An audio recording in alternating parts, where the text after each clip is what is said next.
All right, good evening and welcome. This is a city council budget workshop. Tonight is Wednesday, May 14th, 2025. It is 5:15 p.m. 6 around the table. We have Councillor Leonard, Councillor Beck, Councillor Mallor, Councillor Hawes, Councillor Fish, Councillor Dean, Councillor Fournier, myself, Council Chair Pelletier, and we are joined by City Manager Deb Lurie. We have an action-packed budget agenda tonight, starting with the Bangor Public Library. Yes, so Ben Tree, the librarian, will be approaching.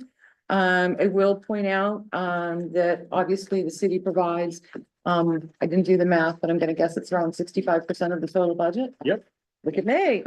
And this historically has been the case.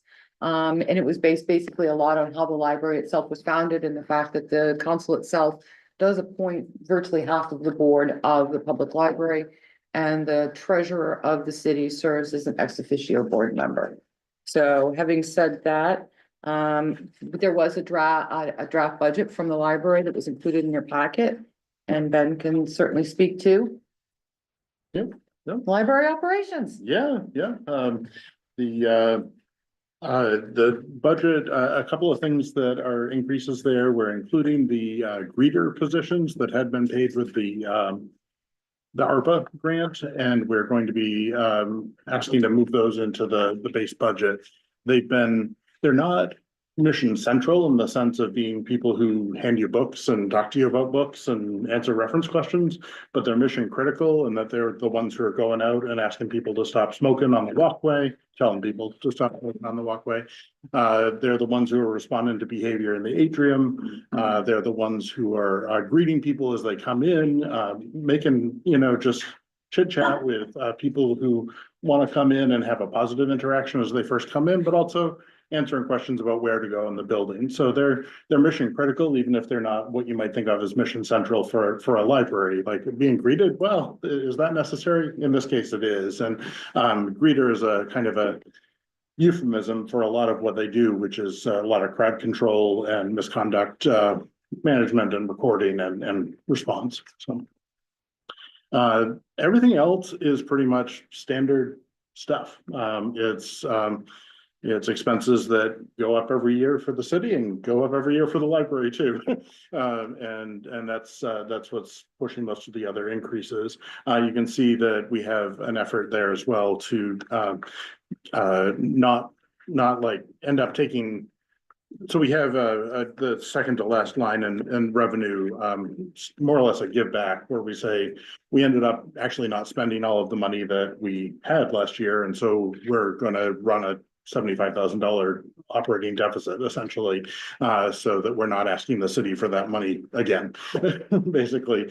So that's the other part of the budget that's worth noting, I'd say, but I'm happy to answer any questions. Thank you. Questions for Ben? Councillor Beck. Yeah, just one. So going back to the additional positions that kind of rolled off because of ARPA. So that was like the resource person for homelessness, which, in the times I've been in there, that's a great, resource to have. Is that one of the positions? No, that will remain ARPA funded for another year, but ARPA goes away in 2026, right? So those dollars have to be spent by December of 26. So that's a different conversation. But these are just part-time positions paid at, I think, a little over minimum wage, with people who work maybe 10 or 15 hours a week, who sit at that front desk as you come in the newer entrance, the atrium entrance. And they're the people you might see going out and saying, like, you can't smoke on the property, or going out and asking people who've gathered around the entrance to the library, can you guys move along? People can't come into the building if you guys are grouped around the entranceway. Having some just basic, like, hey, this is how to conduct yourself in this space, conversations with people on a regular basis. And it's conversations that if you don't have them, people either don't understand or act like they don't understand. And probably it's different for different people, but they're conversations we have to have all the time. So, so these are not people who are working in a social worker capacity. They're people who are working in just a greeter capacity. Counselor Dean? I think I missed, where is that line for the graders? It's within the salaries and wages line, which is the first line under expenses. Okay, Uh, part of that, but not the It's total. part of it. No, gosh, Okay, no, no, okay. no. Counselor Fitch? Yeah, if we could have that broken out, I think that would be helpful. To, That's- how many how many part-time positions is that? It's 4 part-time positions and the total cost is $53,200.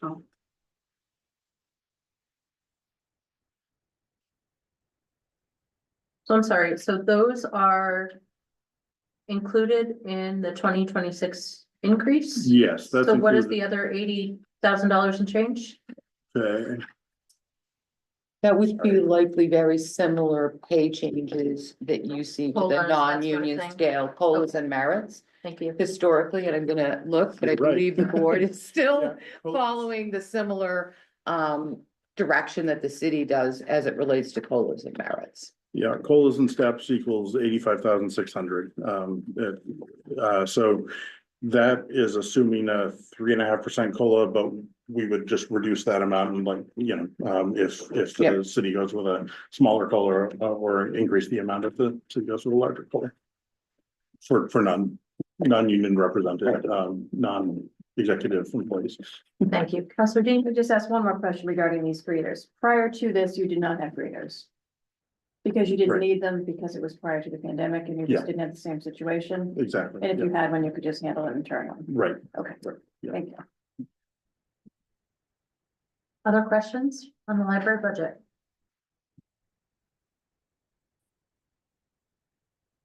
Okay. A little awkward, but could I ask a question? Sure. So, I did, so I'm no longer on the board, so I'd seen some press regarding the interlibrary lending program and that having to be Yes. curtailed. Yep. And I see you still have about $175,000 of state funding. I'm not sure if that's federal pass-through funds or not, so. Right. No. Or do you have concerns to- about grant absolutely, funding, federal to state yeah. grant funding? I worry about that too. So of that $175,000, only about 6,000 of it is federal pass-through. Okay.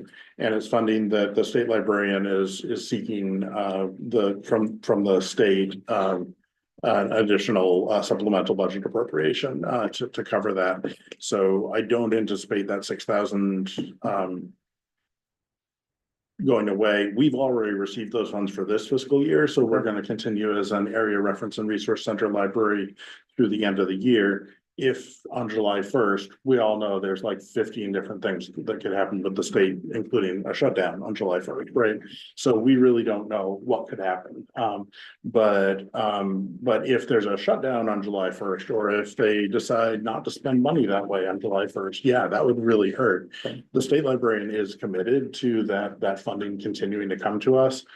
But it's not her money, it's the state's money. So the question will be whether that money's coming through or not.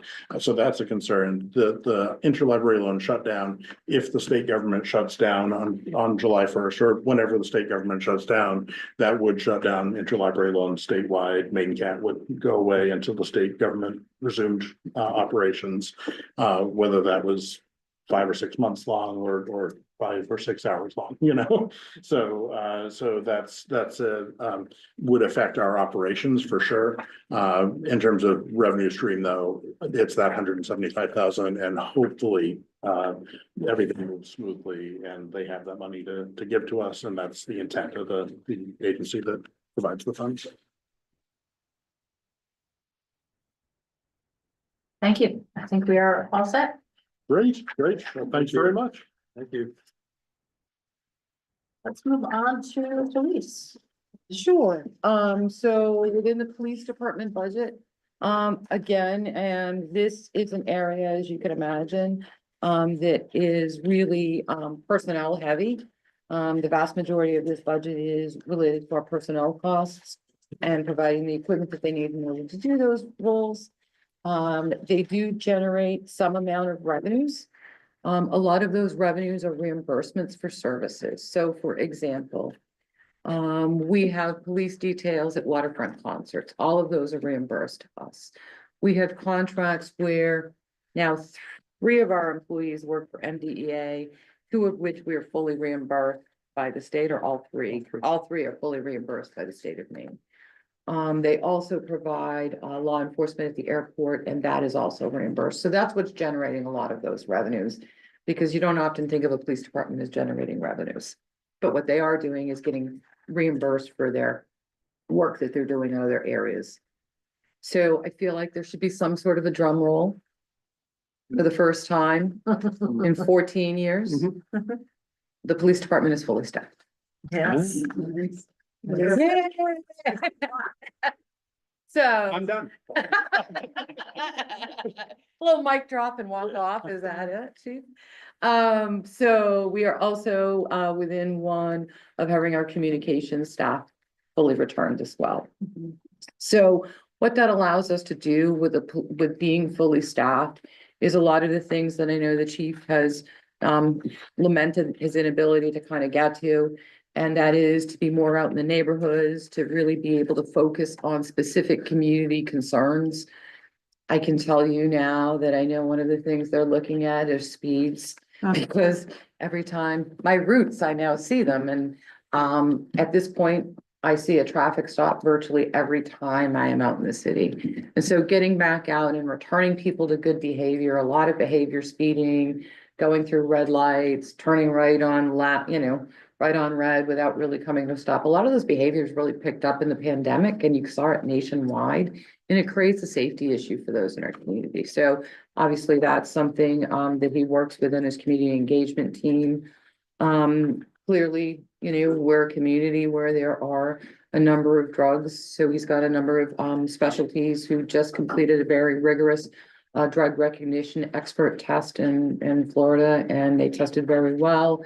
And it was actually quite an honor to be in that program and to get those slots, because they are very coveted. We do crash reconstruction. We have our own investigation division. Just to think about it, there were 35,000 calls for service. So I use that number a lot when we're doing testimony, or when I'm trying to talk to somebody about, what the taxes are. And it's, a community of 32,000 people who sleep here do not generate 35,000 calls for service. And so we're responding to so much more than what you would typically see in another police department. About a quarter of those calls are individuals who may be struggling in some way. We added in the BCAT, the Bangor Community Action Team. That's taking about 1,200 calls a year now. And actually we just moved to 6 days a week, which is going to be a big win for the community. And really what that was is a mechanism by which, especially in light of short staffing, we were able to redirect resources to a call that were more appropriate. The need continues to be there, and we continue to do that. So we continue to work in the neighborhoods. I think we're all pleased with what's happening in the community. We are beginning to see some shifts, which is good, but there's always room for more. But now that we are fully staffed for the first time in 14 years, we'll actually have that. So we want to be out in the communities, traffic enforcement, being seen in the neighborhoods. Being seen means a lot for a deterrent factor. We actually, again, have 3 officers assigned to MDEA. We know that's a priority. And what we do find is they have a lot more local knowledge, and we're seeing a lot more activity, which is very helpful. Want to get into the neighborhoods so that people see us downtown, visibility. We are trying to get people to go on our online reporting system. It's kind of similar to what we talked to last night about the codes in the city clerk's office, and the records we offer online, but people want a person. So we're really looking forward to being able to get our unmanned aerial system up and going. We were successful in getting a grant for that. That's going to be huge because we now reconstruct accidents manually. And depending on the size of the scene, it could take a significant amount of time and manpower versus just flying a craft. Further, when we've had the issues, the most recent issue, we had an individual who was a youth who was missing on Essex Street. It actually provides us the ability to get eyes in the air and actually provide a different perspective. So that's kind of the highlights and things there of the total expenditure budget. Virtually all of the increases are tied to wages at this point. There is, just as a reminder, when we began the Bangor Community Action Team, We had, federal COVID money that we were using to fund that. So we are now in the next to last year of transitioning that all over. So there are some increases related to that that are shifting over to the general fund. Again, but virtually all of the increases are tied to, our personnel costs. There is one new program request, and we did talk last night that you'd like to come back with a complete list of new programs. This is for a public information officer. We have, a commanding officer who serves as public information and FOIA officer. And that person is responding to over 1,500 FOIAs a year. And with the amount of data and video that we have and the types of incidents we're talking about, that can be a substantial amount of time that's spent doing that. So that's the one new program request. As far as equipment, patrol vehicles, we are going to, so every 3 years or so, the life of an average police cruiser, at least it used to be, I assume it still is about 3 years before it hits 120,000 miles. Beautiful. Okay, so that is the kind of mileage we're putting on our vehicles, so it's important that we continue to maintain our fleet. So we have service officers as well, so it's people, it's our community engagement, community resource officer, our services command staff, et cetera. So while we break out the vehicles, it's still vehicles that we need to enable us to continue to do our work. And then, let's see what else. We continue to replace our mobile data terminals on an annual basis. We do need to upgrade our bomb squad for portable imaging. And it's also important that we continue to stay up to date on technology and equipment, including our body worn cameras. And we are looking to do some other electronic devices, including robots, and then uniforms and monitors of such. So of the $900,000 worth of items, we didn't fund quite everything. We're pulling back a little bit on some vehicles. And we will just work to make some last a little bit longer. And sometimes we have some existing money, which is why you don't perhaps, and I think we had some money left that we could deal with some of the monitors, the mobile data terminals, which is why that wasn't funded. Of the $750,000 that was funded, 237 of that is in the annual budget. And I will point out that those are the things that we are replacing sometimes on an annual basis. We've got some reserve monies that we're using, and then we have some existing funds and the use of seizure funds that we're using to fulfill those capital needs. Thank you. Counselor Hawes? Debbie, you talked about the vehicle replacement is on so many vehicles after so many years. Is that tabulated out so you get an idea of what we might be looking at There is in your budget books, in the back? under the police tab, there is a 5-year capital plan. Okay, So we are replacing on average within the police department somewhere between a low of about 250, which won't be 250 because we didn't replace everything, so some stuff will get shifted. So you are looking at funding somewhere around the neighborhood of $425,000 to $450,000 worth of vehicles a year, just to maintain the fleet that we have. so the canine vehicles, we have one, we have two, Two in patrol. two in patrol. And this one is going to be stationed at the airport? It is. We have 3 at the airport. Have three at the airport, Yes. okay. All right, Counselor Leonard? Just a question that I had in spur of that. So referencing the grant for our drone program that we're trying to get off the ground, no pun intended.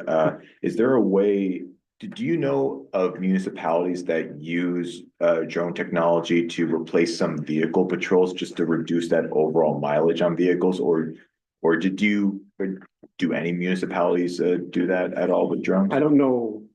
To answer your question, the answer is no. I do know that NYPD has a new program. They're underway where they're sending drones out on serious calls in advance of the police officers Right. arriving, because they get there much quicker. They have an entire unit that does that. Obviously, they have 35,000 police officers. That's how they're using the technology. Okay. Far more advanced than anything we would do here, obviously. So to answer your question, I don't know of anything like that. Okay, thank you. Counselor House? Thank you. What about the robot? The new robot works fantastic. And your question is, How often do we use it and does it go anywhere other than Bangor? it does not leave town very often, only on very individualized circumstances. So the bond team uses it, the SRT group uses it, and our negotiators use it. So all three of those teams train on it. It's a multi-purpose unit, and all of them have access to it whenever they need it. Would it leave town if one of those three squads needed to leave town and there was a purpose for it? Yeah, it would. It does not happen very often. So we have just one. Yeah, one is yes. And what they're looking for is a portable imaging. Oh, you're talking about, so this what you're talking about here? Oh, no, this is X-ray. This is basically an imaging system to take. We're trying to see what's inside the package. So we're Oh, okay. using really dated technology right now. That is, I Okay, was asking sorry. about the actual robot. Oh, yeah, the robot. Apologies. Yeah. Counselor Mallon? Yeah, I'm confused then. I noticed in the budget last year, you had 73,000 in for a robot, and you have 73,000 in this year. That's our annual payment.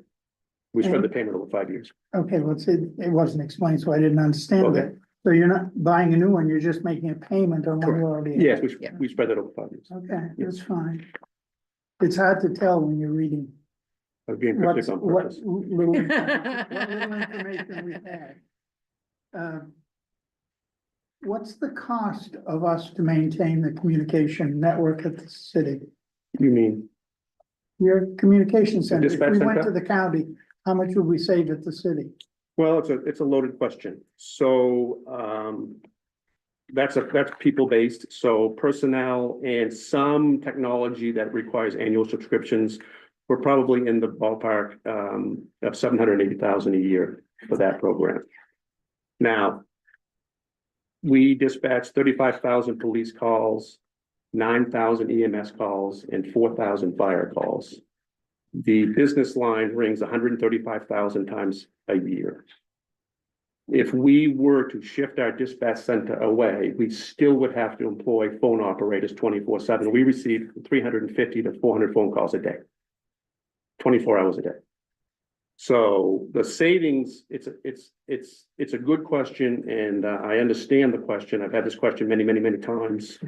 It looks like on paper, you're gonna save a great deal of money if you shift this center to the county. However, you have to employ a minimum of 4 phone operators. And be mindful, the county is gonna have to employ 6 to 8 people, so clearly the county tax is gonna be impacted by that. The savings begins to dwindle significantly. And when you tax the value of what our center does for us, and I'll share with you real quick. We have a computer-aided dispatch system, so that has technology that triages our calls. But then we have the human element that triages our calls further, both police and fire. That's what our dispatch center does for us. They triage our calls. So we answer more calls on the police side a day than nearly all the departments in the county combined. So we need somebody triaging those. The county dispatch center provides a great product. They're not going to triage our calls because they don't do them for any other department. They're not going to do them for us.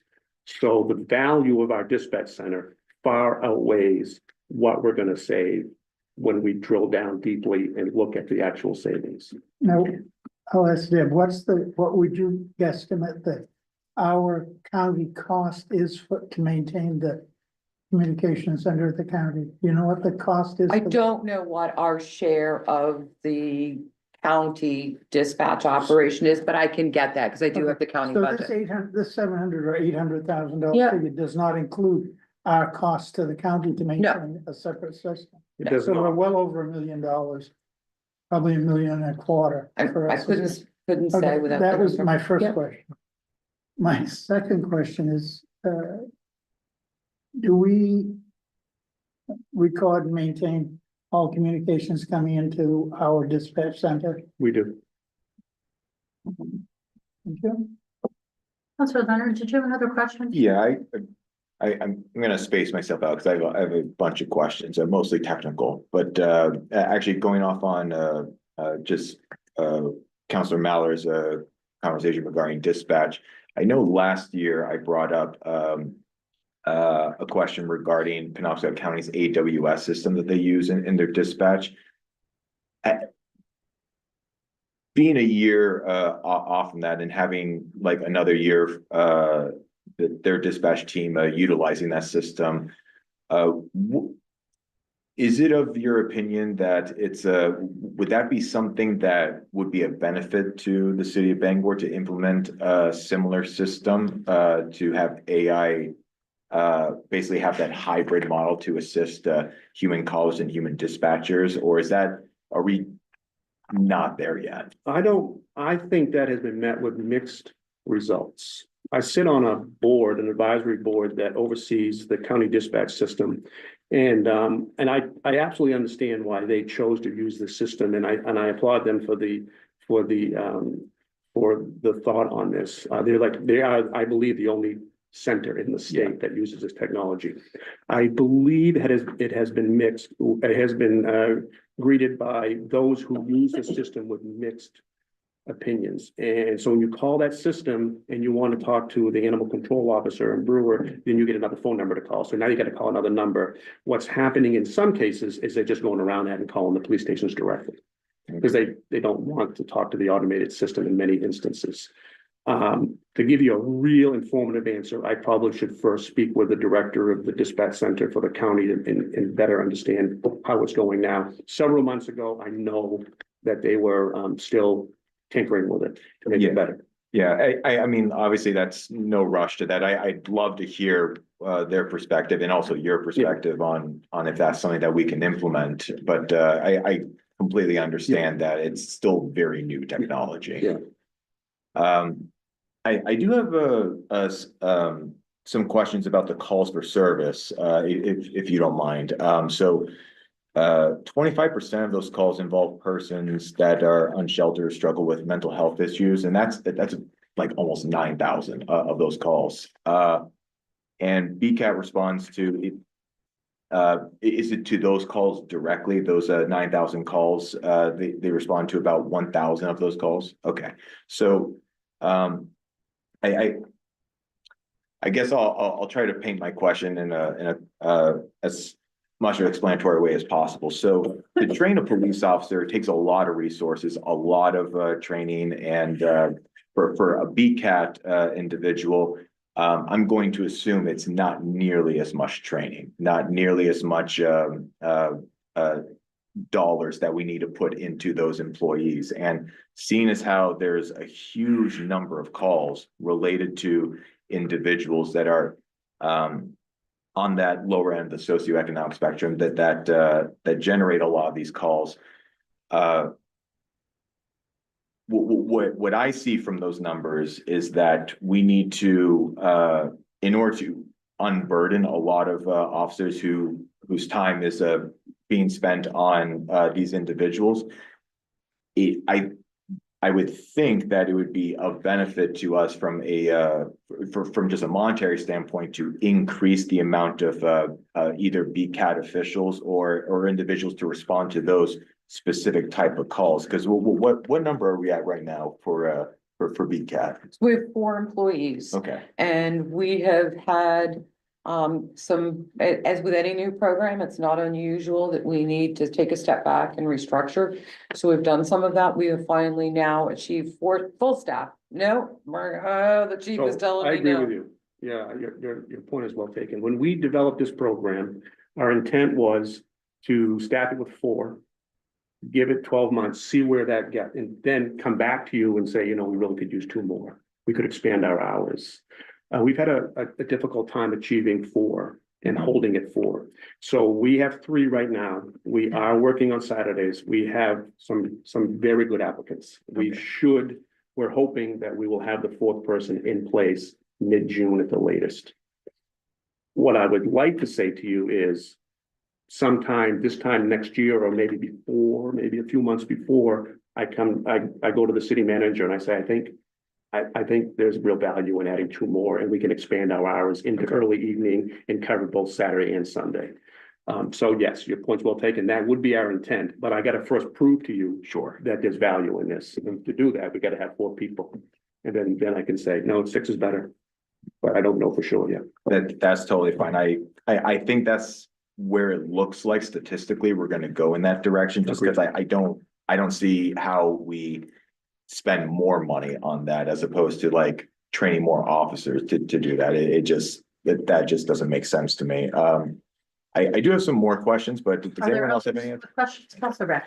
Yeah, so revenue from use of money or property, is that admission charge to see the duck of justice? No, but my actual question though is, I see for the services vehicle replacement, it looks like about every 2 years was the plan to replace it, and we're gonna skip it this year. So is the thinking, put it up this year, but revisit it again next year? Correct.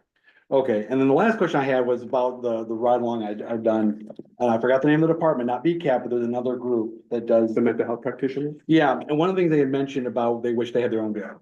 Like that would make it a lot easier to get on calls, they're not stuck wasting. Yeah, I can share that, that's not Acadia's model. So while the practitioners would love to have their own vehicle, their employer does not want them to have their own vehicle. Okay, They like the model that we're currently using, and that is the way the partnership works. gotcha. But I do understand. that Sure, they- sure. Yes, No, so. I've heard the same. Yeah, our hands are tied in other words. Well, I don't know that it's a better model. The Acadia Hospital and I worked a great deal with Dr. Tony Ng, who has an enormous amount of experience in this field. He likes and helped us develop the model that we're using now, Yeah. and has not moved to the model where they respond on their own yet. He Yeah. still likes this model, and they are employed by Acadia, so Sure. we No, are bound by there. I can relate. I have one car in my family and my wife likes that model too, so. There you go. Thank you. Yes. Counselor Fish? I understand we don't have a drone, but is there a grant in It's- process? yes. So we've or- ordered it, it's on order, Oh, it's on and we've already posted, we have a large number of officers that are interested in being, participating in this team. Our intent is to start small. We have a couple of certified operators already employed, with us. And, I would like to say, I probably will report back to you, I want to say probably midsummer, that this program is fully operational. I'll keep you posted on that for sure. Thank you. Counselor Leonard? Sure. Actually, to piggyback off of Counselor Fish's point regarding drones. I really visualize the drone program to really expand to also other city services, not just fire. I really see this as something that would be even helpful to BED or the airport for just reconnaissance and data information to acquire any data regarding the city. But obviously we're talking about your department. Just from a visual standpoint, especially since that there are a number of officers that are interested in this drone program, what if you could have like everything ready to go right now off the bat for a drone program? What do you see as a sustainable drone program just for let's say Bangor PD and fire? Well, when we develop this, we are indeed partnering with the fire department. So they have a desire to use it for hazmat calls and things of that nature. Right now, we're gonna train our staff and they'll call us and we'll respond alongside them if they have a need for it. Do I envision at some point that there may be some staff at the firehouse that is also trained on the use of this? Absolutely. And if there was a need, I mean, it's a city-owned piece of equipment and we're all city employees. And if the engineering department said, we have a real need to look at this, it's a critical issue. Let's say it's the wastewater treatment plant. Well, of course, we're going to provide that service. We bought a drone that mirrors that is currently in use by the state police. And we like to do that because our evidence response team trains with the state police response team. We are like trained. So our drone team will be training with their team, so we can partner. It helps us learn. And then we learn from their mistakes and what they do correctly. We do this is an instance where sometimes we might leave town if they call for help, say, and can you come to Orno with your drone and help us look for this lost child? Absolutely. We're training with you. You're helping us. We'll help you. So there's positives with that relationship. And that's why we bought the exact same drone. It is an expensive drone, but it provides us with a lot of opportunity to use it at night is exactly what we wanted. We didn't just want to, crime scenes are important. And the city manager mentioned accident scenes, 3 hours to 20 minutes. That's the difference in mapping an accident scene. But we wanted to be able to find a lost child at night. So we bought the technology that would allow us to do that as well. So this is a fully functional drone. When we have it working, we'll do a demo for the council, so you'll have an opportunity to see it. But I'm so pleased we have this program underway, and I'm quite excited about getting moving with it. And the city manager mentioned that the youngster we had lost in Utter Essex Street, and we did call the sheriff for their drone. And we had dogs out there and so forth, but fortunately, we had a very, very attentive neighbor that helped us find the child. But we would have had our drone out there like that. And we thank the sheriff's office for coming out with their drone as well. They did help us. We have a follow-up on the drone question, because if not, Council Cronin has a question. I do have a follow-up on the drone question, and I have one more question after that. To ask, like, where do you see Bangor PD having a sustainable amount of drones where it's not too much for staff to handle, but it's the ideal amount that you would like to see a Bangor PD and fire have at the end of the day? Well, it's hard for me to say. It's much like the BCAT program. I don't know. We start with 4 Right, BCAT yeah. members, then maybe we need 6. We have 1 drone, maybe 2 is the right number, but I don't know until we have at least 1 drone program off the ground and working. Maybe long-term, the police department has a drone, and maybe the fire department has a drone, or maybe engineering has a drone, and we all work collectively as city employees. So if we needed 2 drones, we just call the other department, whether it be engineering or the fire department, we need 2 drones. I don't know the answer to your question. That's okay. I'm just pleased that we have 1 drone and we're ready to move forward with this program.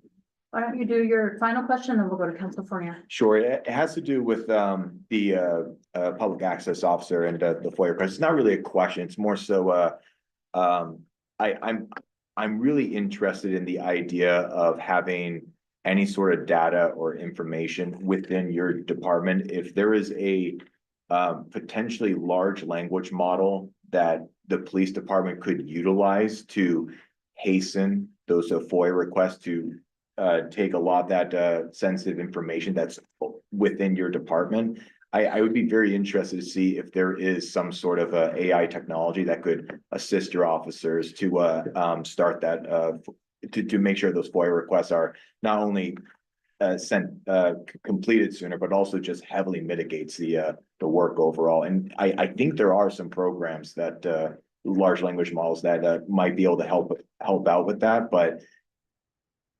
you would probably be more aware of that than me. Well, we'd be interested in something like that. If there's a program or technology that would help us with this program, we would be very interested in it. Yes, I'll take a look out for that okay, for you. I appreciate that. Thank you. Council Fournier? 3 questions. One of them was regarding the FOA. Is there a way to, I know legal's inundated with FOA requests as well. Is there any way to? We do work collaboratively, Yeah. so it's not unusual, depending on the FOA request that comes in, that our legal department is working in concert with the police department. But a lot of what they're asking for too, so on our legal side, so every department virtually is answering FOAs. Yeah. And it's the more complicated ones, the more in-depth ones that tend to be, I will say it's likely the police department's FOA request are pretty substantial, because my assumption is some of it's used to advance and perhaps get information in advance of prosecutions. That's a lot of it. And if you think about it, they've got the written reports, they have body cam video. They may, depending on it, may have video from others. And what really the challenge is for the police department is there is a lot of personal protected information. So ensuring that that information is properly reviewed and appropriately redacted to protect the privacy of individuals takes an inordinate amount of time. So I guess it's a bigger question. Yeah. With all the photo requests that are Mhm. coming in, maybe it would be good Yeah, for for council to see a breakdown of what areas and how it's increased over the Sure. last couple of years. If that's not Yeah. too much of a photo request. Well, you know what? I don't have to create a document. Don't you get to charge Rick by the hour for that? The other question I had was about the ambassador program. I mean, we've done, what, 35,000 service calls. Has the ambassador program helped? The downtown, Yeah, the downtown. I believe so. I know that our community group met with them Monday, so we could get a plan together as we move into summer. As I left the police station, drove over here, I did see one of the ambassadors on State Street. So I know they're out and about. I think our downtown officer, Keith Larby, does engage them fairly regularly. But I don't know anything about call volume or anything like, I don't know what their call volume is or how many interactions they have. I don't know anything about that. But we are working with them. Yeah, I know you're working with Yeah. them. I just didn't know how much was helping your service calls. I don't know that I can answer that question. Yeah. Sorry. You want the service just Well, it would be nice to. And I'm sure some of them get escalated. Yeah, and let me follow up with Jason McCambly and Liz Ash on this, and then I'll send an email to the city manager, and then she can forward it out to you all. I'll have some data on that. and I can get the data from DVP. Yeah. Because they do get I know regular they did reports. that. Yeah, Okay, yeah, all right, just got haven't that. seen it Okay. in a little bit. And the last question was regarding the seizure funds. Last year, it looked like there was over $100,000 coming in that helped pay for the robot and the body camera. Is that a big amount? Over- 100,000? Yeah. Is that a Um, typical amount? I that's just didn't know. No, that's About average. fairly standard, yeah. Yeah, there's no, it's, Yeah, I know. but, yeah, that's a fairly standard Yeah. amount of money. About an average. We'll have Yeah. some, depending on the cases, we may have really big pop years. and Yeah, then- and a lot of and then that we was a don't. result of a big case. Yeah. And most of our seizures are small amounts. That they add up over time. So is there a fund? Yes, I know there's a, there's a segregated account. yeah, That includes local, I can't, because we have to segregate local Yeah. seizures from federal seizures. Because seizures that funds receive through a federal action have certain other spending requirements and limits as to eligibility as to Yeah, what you there's certain can use things those you for. But we obviously have to go to finance. Correct. To Right. seek permission from finance. yeah. Yeah. To spend it. For Yeah. sure. Yeah. So is there a, do you It's have any in, idea what that amount? I do, is? hang on. Hang on. You're really kind of Yeah, it's. pulling out all the stops on me here. So we estimate, we're proposing to use, let's see, we're proposing to use about $107,000 in this budget. So my guess is we should end the year, assuming that we get a similar amount in the next year. We'll still go into the following year with about $270,000, Okay. which is what we've been spending it. We had accumulated from some large cases, so we've been spending that down. Yeah, I mean, the large cases are, Yeah, but they're but infrequent. they're one and done. Thank you. Thanks. Councilor Fish? This morning I attended the downtown business partners and we asked the question about the ambassadors. And they unanimously seemed it was a very good and positive effect, just from their presence and their way that they're approaching people that are downtown to move them along or whatever. They seem to express that it was a very big impact for them. Thanks. Any other questions on PD?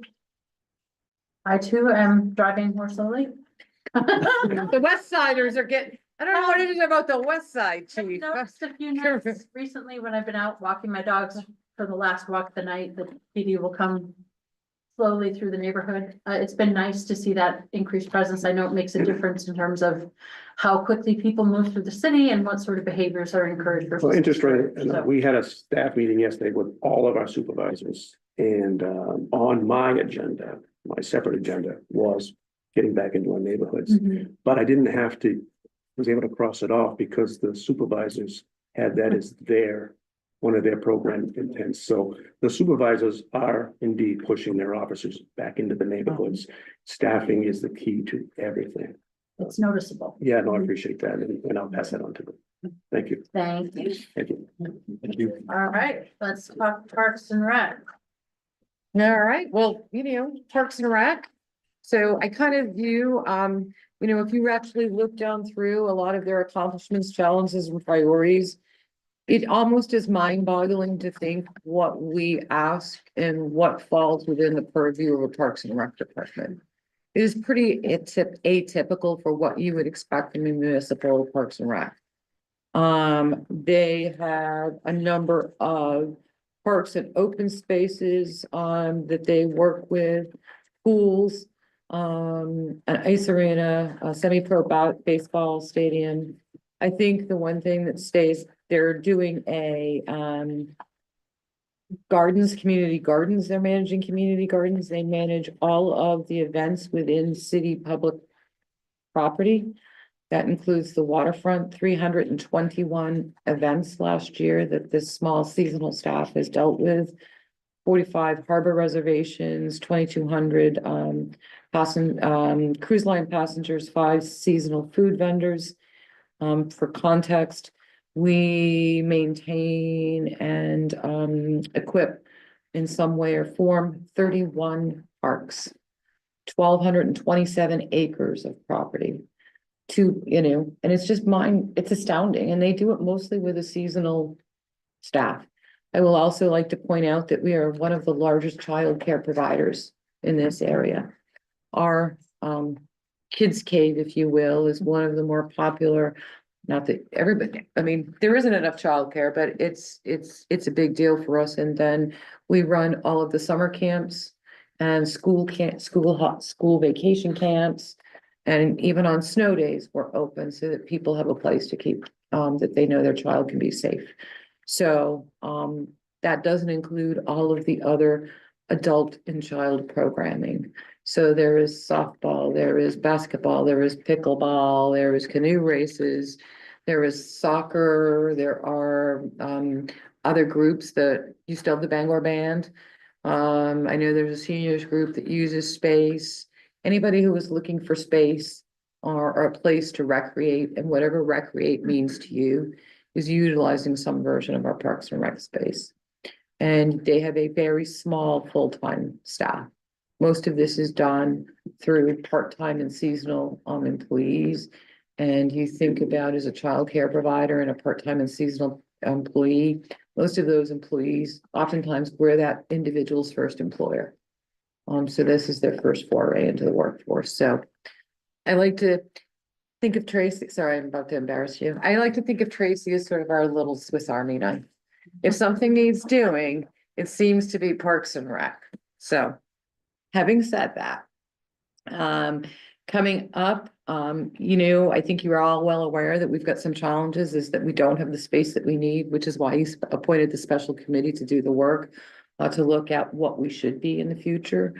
It is, when you think about all of our parks and open spaces and trails, ensuring that they are maintained in the way that we want and expect is always a challenge. I think all of us last week were like, if you were mowing your lawn these days, you're thinking, when is the 2 dry hours that I'm going to be able to mow that lawn? And you multiply that by the multitude of open spaces that Tracy and his folks are trying to address. There is, this year we've talked about, we're transitioning sort of and taking back Mansfield Stadium. That's another item. The coming year, we're doing a lot of upgrades to our lightings, looking at our organizational assessment, working on our Cascade Park designation, as I think it's a historical site, right? The other thing, the one thing that we're really trying to find is oftentimes they're looking for some real specialty vendors. So we have some money set aside for for monument restoration, but finding somebody who is qualified and highly regarded to do that work is really, there's only like two people, and trying to get on the, is it down to one now? Well, Cause you gave me that look. It's down to one in Massachusetts. Correct. So trying to get folks here and get in line so that we can really make sure that our public statutes return to, you know, their glory. So that's a lot of what's going on there. Also, the Parks and Rec website isn't fully integrated into the city's website, because years ago, they recognized the need from their customers to be able to accept payments online and reservations and signups. So we're gonna be doing that transition over the next year or so. So, because we do not want people to be able to, you know, if you're paying childcare, you just want to go in and do it and let it come out and move on. It's a one and done type of a thing. So having said all of that, their total budget is about $3.6 million in expenses. Again, probably 2/3 of that is related to personnel. A lot of the contractual services you see in there are related to, you know, yes, there is the public restroom services, but there are the bus services related to field trips, related to, most of that's field trips and summer camps, I believe. Yep. And then obviously we have a significant number of older facilities, so there are significant utility costs there. The other thing to think about is that you're gonna see a credit in this one where it's like, how are you getting money back? It's actually our Parks and Rec staff that provides services and maintenance to school department facilities. So that's how we charge the school department for our work on their behalf.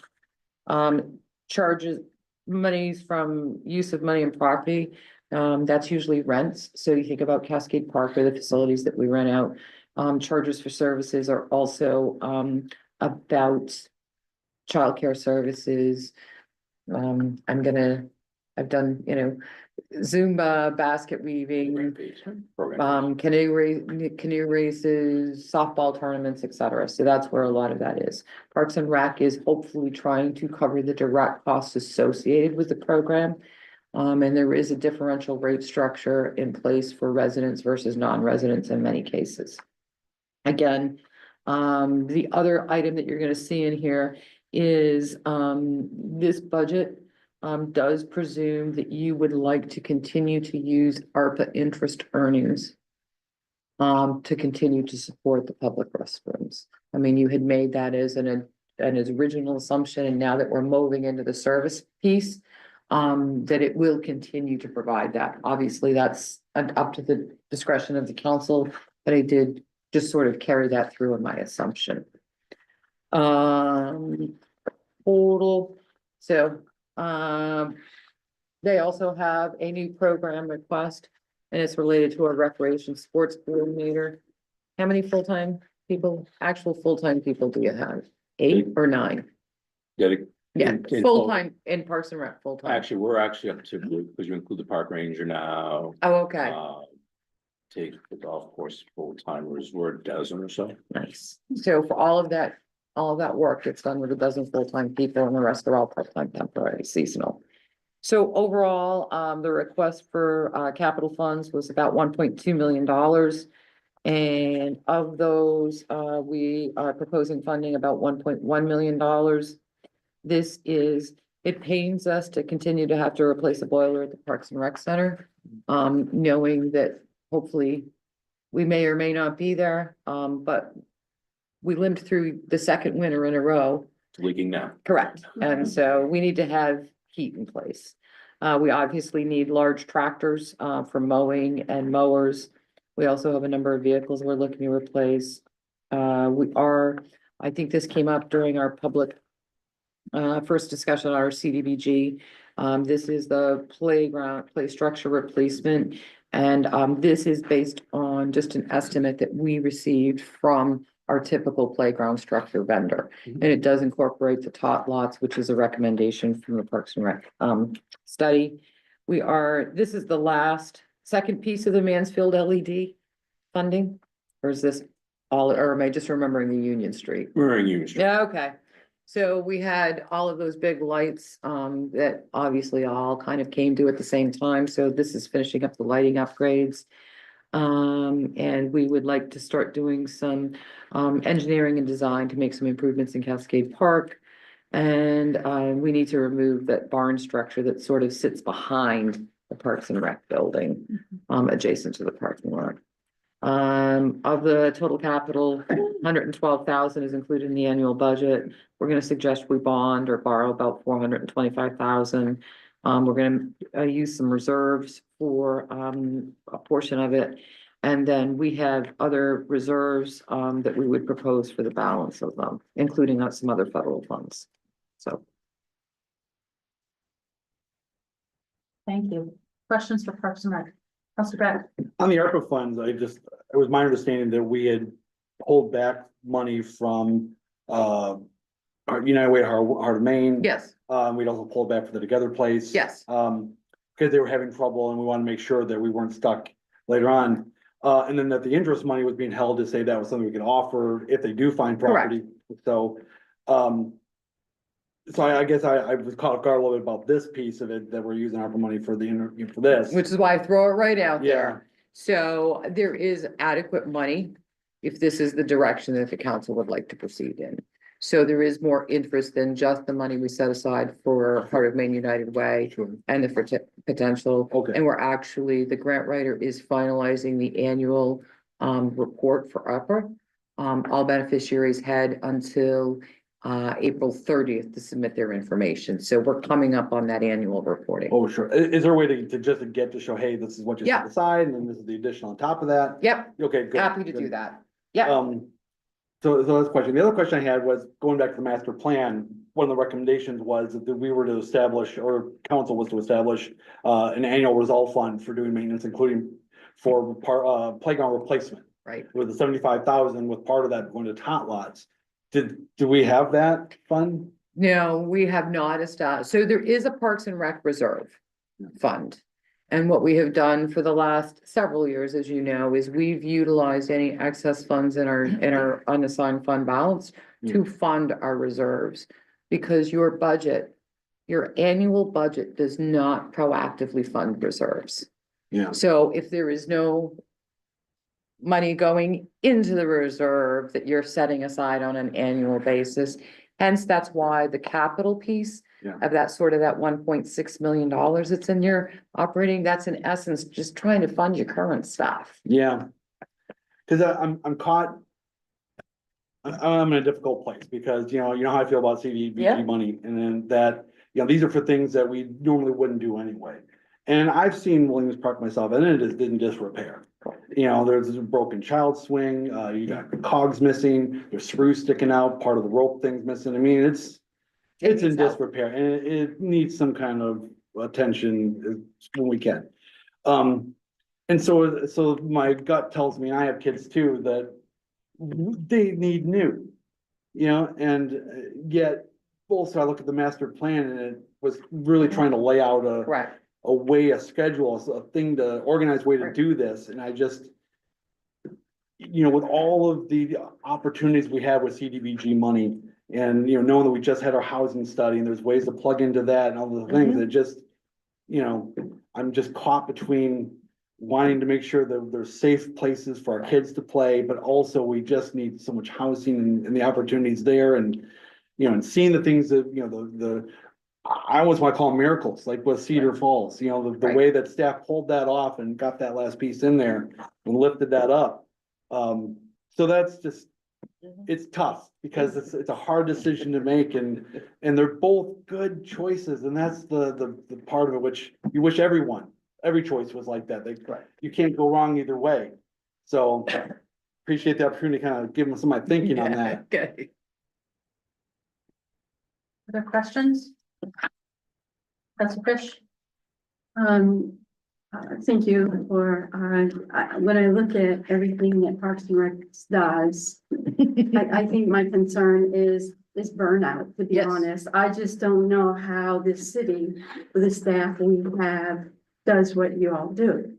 And in comparison to other cities, our size and budgets our size, I think you're all probably going above and beyond. And I just don't know how sustainable that really is. I mean, we're lucky to have the commitment and the experience here. But when I look at our budget and I look at the things we keep adding on, for instance, restrooms and the amount of energy that we must be putting in and what are the issues we're experiencing? They've been out now, so what are the pros and cons to that? And so I have a concern about really, I know we have a plan, you know, we've got a special committee now looking at that. But when I look at what you guys are doing, I just don't know how the morale and the attitude and the hours are sustaining that, and I just don't see that it's sustainable.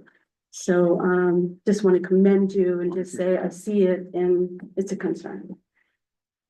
If I may, I appreciate that, and I would be remiss in all of this discussion. And it's interesting, it came out quickly from the consultant we hired for the organizational assessment. And I think that feedback will help guide us to prevent some of the things that you just talked about. What I would share with you from them, and I will share with the group, as I try to often do, the staff that we have share the same commitment, share the same enthusiasm. And that ranges from folks that have been with us for years. I think some of you know them. I mean, they have come right from Bangor High School to college to Bangor Parks and Rec. They thoroughly enjoy working for this community and providing the services that we provide for this community. And we're fortunate. I share as the department director the same concern, and I keep an eye on them. One of them is behind you. He has taken on some new tasks up there, and we'll talk about the golf course here in a second. But yes, concerned about that. Appreciate that. I am very fortunate as department director to have the staff and team that we have. And it goes right down to the Kids Cave kids. At the risk of lengthening the answer, I do want to share that we have a group of young adults that show up at Parks and Rec at 6:30 in the morning to let parents start drop off at 6:45. And it is very rare, if at all, that we ever have issues with that. And to watch them with the kids that they interact with on a daily basis, some of the things they have to address with those participants. We're very fortunate. We're very fortunate. Councilor Leonard? No, I was just gonna say he was very kind, and I just want to point out that probably the person who works more hours is probably Tracy. And I will say that not only it is myself, but some of his fellow department heads are regularly kind of going, hey, what are you doing? So It's all good. he checks in on them, others check in on him. Thank you. Sure thing. I just had a question on contractual services. That was a pretty sharp increase, and I just want to know if there was any if I missed anything on that. Not necessarily. I mean, it's it's the bus services that we use, which includes transportation every day for Kids Cave. It's all of our instructors that we use for the variety of programs. With the staff that we have, it's often necessary for us to go outside and use outside instructors. So there's a cost associated with that. So it's a variety of things that get lumped into that contracted services. Certainly the cost we have to do cleaning and sanitation, that kind of thing. So it's just a general increase in the costs that we're charged to provide those services. So it's a multitude of. Yeah. And are you trying to get to the increase, Councilor Leonard? Yeah, The well, the it was a unusual 25% increase. increase, yeah. Right, so that unusual increase is related to the servicing of the public restrooms. Okay. Because okay. we are finishing up the ARPA funds Yeah, this year. All right, So I that's was where that figuring is. that's what it was after the discussion earlier, but I Yep. just wanted to ask it anyway. All right. Thank you. Councilor Fournier?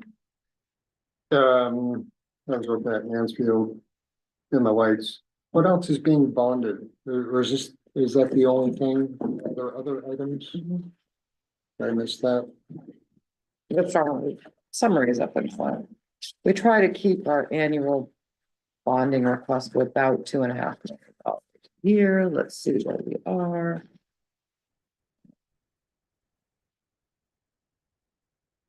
So, that's quite a bit more this year. about 5.6. And it's spread out, because we also have, we have fire engines, ambulances. And the like that are included in the 5.6. Would it be helpful to kind of have a separate section on that too, Yeah, similar am I to that? not seeing that? It's somewhere? in the very front, Yeah, yeah. It's at the end of the memo. Coming back one more. And then up here, California, the headers didn't print on there, so it's like the. You see the subtotal that says volume 5.6, right? There we go. And you just make the general fund. Yep. Thank you. I have two questions. Secure AmeriCorps team? So Has post that still printing, been cut? I'm sorry. Has that still been cut from a federal level, or is that, So since this has been printed, we were notified probably 3 weeks ago that not to. Our application has been stopped because of decisions at the federal level. okay? And then I do want to talk a little bit about public restrooms, because when we rolled them out last year. At least what I recall from those conversations was, the goal was to get them in place and figure out what is the maintenance and service schedule required so that they can be safe and clean. And whatever the schedule is now is clearly not adequate, and I don't think that's the fault of our people who are trying. I think we know that there have been several times that I've driven by the one near the library and I've seen multiple sets of feet in there with the door closed. We are getting complaints on the regular from people about things being dirty, there being needles. And so unfortunately, I think, at least at a couple of the locations, what we've tried to do is not working. And so I would be very hesitant for us to put in 2 more public restrooms while the current ones feel like they're a bit out of control. Right. Again, and I do not blame our staff for that one bit, so please don't take that message No, away. understood, I know we're understood. trying. But if we have funds left that were intended for 2 more public restrooms, I would like to see us divert those funds into increasing the cleaning and maintenance schedule. Because if the reputation in the community is that they're not clean and they're not safe, people won't use them. And I would like to know that our tourists and visitors this summer, particularly at the waterfront, can open that door and not go and close it right away, Understood. because it's terrifying or it smells bad or whatever it is. Understood. So, that would be my request on that. I will share that based on the comments, we do have the, contractual arrangement with Wabanaki as it relates to, syringe disposal. So our public health director, following the comment the other night about those concerns, has reached out to them. And so they'll be adding, an additional layer of disposal and kind of an eyes on to make sure that syringes are appropriately disposed of if they are on one site, so. Counselor Dean? I was just wondering, since you've attended the downtown meeting, was anything discussed regarding ambassadors? I know in the beginning, they were going to also help with the restrooms. There wasn't specific conversation that I remember about the bathrooms, but there was specific conversation about them picking up needles. And they said that they have been.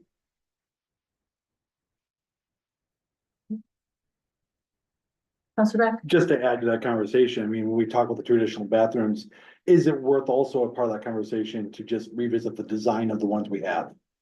Cause I think there was also, I remember when, as a citizen, before I got, elected, when the conversation was happening, that there was a lot of research that different people were doing into the different designs. I know like the Portland Loo and the other ones that, address things like, drug use, and ways to help, mitigate the symptoms of that, with the system itself. So I don't know if that's something we can park for now and we'll go back and revisit, just see if there's other, design options that may help with that. There are much more expensive ones that are self-cleaning. but they also have to be attached to electricity and water and those sorts of things, so. I do think we, there are options, just how much do we want to pay for it? Sure. Any other questions on Parks and Rec? All right, thank you so much. Thank you. Thank you all. Oh, I have to flip my page. Okay. Golf course. is Golf up course. next. So for folks watching and just to reiterate, this is what is referred to by the city as an enterprise fund. And something that is determined to an enterprise fund means that it is generating enough revenue on its own to sustain its operations. So when we talk about enterprise funds, they still fall within the purview and control of the city council, but they are not part of the tax levy. So nobody needs to think that we're operating a golf course and therefore I'm paying for a golf course with my taxes, and frankly, quite the opposite. The golf course actually pays fees back to the city to offset some of our overhead and administrative costs. So having said that, again, yeah, the golf course continues to be self-sustaining. We are, I remember back in the day, I think it was probably early on when our golf professional Rob, we were kind of in this lull where there wasn't a lot of it, new interest in golf, and you weren't seeing the young golfers, and then he's done a lot to do programming to encourage young golfers, and I'm not gonna lie, I do believe the pandemic was an opportunity to renew interest in golf, because it was something that families and individuals could do. So we do offer an 18-hole course and a 9-hole course. And what it is about keeping the balance of play. So about 60% is played on a daily basis, 40% are member paid. Memberships, again, there's different price differentials for residents versus non-residential. And they were sold out of memberships in middle of October. So it is a product that people want to come and participate and enjoy. I will say, there's also quite an interesting amount of wildlife out there. They are an Audubon certified golf course, so there is a lot of natural areas, which is really kind of what you typically see in a golf course setting. Let's see, we have now just shifted over food providers and concessionaires on there in the last year. And if you haven't seen, Beekeeping with Rob on social media, you ought to. So it was very exciting, when he crunched out there and we could see bees still around even in the winter.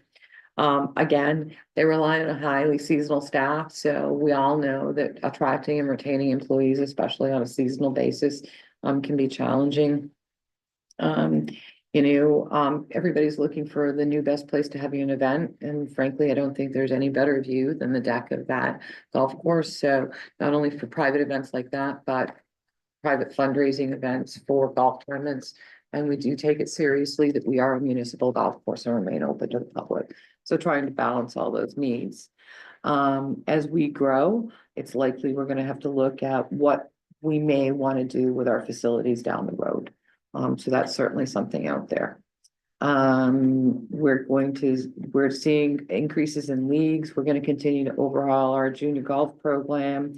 We do some renovation on what's referred to as the Kelly 9. That's the additional 9-hole bunkers. And for those of you who don't know, the Kelly 9 is named after the original golf pro who began with Bangor Muni, Austin Kelly. So sometimes we've got things named and people don't know what that means. And this is our year for Audubon recertification. So about half of their total costs are payroll related. The rest are related to utilities for some capital costs and supplies. It is incredibly interesting to see how much it costs for sand, for seed, for all of the things that makes a golf course look like what it does. This is also one of the operations that does not, so for general fund items, if you're paying with a credit card, we assess a fee. Because that was always meant to say that you as a taxpayer shouldn't have to pay additional money to us because somebody chose to use a credit card. It's not what we do in the golf world. We pay the credit card fees because in the golf community, you know, that's how they pay. The difference being, we can price our product differently to ensure that we're recovering our costs. So that's one little difference there. Again, what you're seeing here is, a big, most of the increases are related to personnel. When you look at the changes, you're seeing a big revenue decrease, which can be a little deceiving because we do sometimes budget some of our surplus in to pay for some of our capital. So our regular operating revenues didn't decline. It's just our use to need to pull from fund balance to fund our capital isn't as high. And I'm gonna just look at Councilor Fournier because he's gonna ask me the question that I don't know. How much cash is in there? Isn't that the question you're gonna ask? No. Okay, all right. But I'm not writing it down. So they have requested no new programs. And basically they just wanna kind of look at what we might be able to spend to see how we could maybe redesign our clubhouse and continue to do some on-course improvements. And if you look in the out years, you know, there's a potential for, we started putting placeholders out for some of our larger mower repairs and potential to look at maybe a renovation of a clubhouse. All of that is subject to change, but it's important when you're looking at a 5-year capital plan, that if we have an inkling that something may be out there, we start putting it on your radar sooner rather than later. Thank you, Councilor Fournier. You said revenues were going down? It's just the use of fund balance to funds. We typically budget, In what? I'm looking at revenues, they're only going up. Am I missing? did I go the wrong, did I read it the wrong way? I think you did. Oh my gosh, Good. the former city manager would be thrilled because she hated when I did the Yeah. All right, it's never mind. going up. revenues So- going up. Yeah. Okay, And I want to compliment, you know, you're running a net positive, which is wonderful. The banker in me is just, my heart goes pitter patter. The last thing that you said, you're gonna enlarge some of the smaller trees on the Kelly Nines. How are you gonna do that? Rod, come on. You better come up. Rod, come on.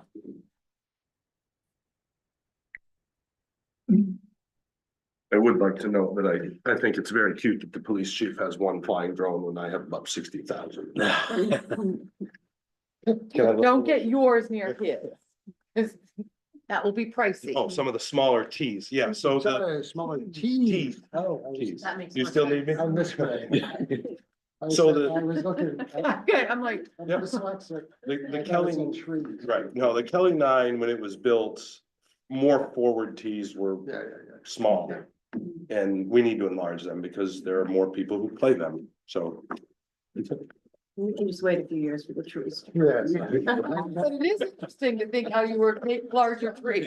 It's grafting. That's his next hobby. While you're Why don't you here, at the just table? a compliment. I love all of the different programs you're running to encourage people who've never golfed before to come and get interested. I think you're doing a great job of making it very accessible to different kinds of people who might be intimidated by the experience and encouraging them to come and try things out. So it is really, the golf course is one of our gems as a city. And it's so nice to see it thriving. Thank you, appreciate it. Other questions? All right, cross the hook. Go for the win.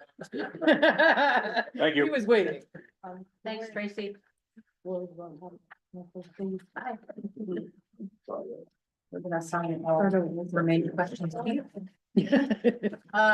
Planning, development and code. All right, so this is our planning division, our economic development division, and our code enforcement division.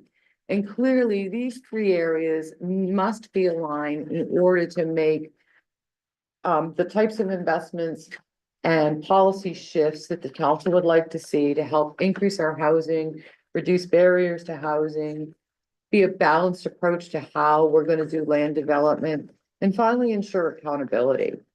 So it's important that these all work hand in hand. What isn't reflected in here, but it is, through our notes, is this, also includes our community development block grant program, which is 100% federally funded. And which we just got our notice, we're getting $833,000, so very happy to see that. Yes. So many of you may recall, there is the department, the average tenure of individuals within the Department of Planning and Business and Economic Development is 1 year. So just to throw that out there, just be really thoughtful about that. We have totally revamped our community development block grant policies and procedures, which was drastically overdue. And that was a huge lift. And we're very pleased with how we've ensured that we remain in compliance, that we've gotten through our federal spend down requirements, and we have some other policies to come forward. And, Counselor Beck mentioned it earlier about investing CDBG funds in housing, so it's in there for you too. We're working with, as you can imagine, there's a lot of people who will call and say, hey, what can we do? I want to do this kind of a business, and what do you have for property, and who can you connect me with? So Ann and her folks sort of play matchmaker at times, trying to assess, what are you looking for? What are you needing? And okay, do we have anything? And if we don't have anything, how can we hand you off and connect you with the next property owner who may have some of those things? We have also implemented this year the rental registry pilot program. There is going to be a little bit of an update next week at BNED, but I think the broader one is coming later. Obviously, it is about partnerships to help small businesses support education, workforce development. All of that is important to our overall economy.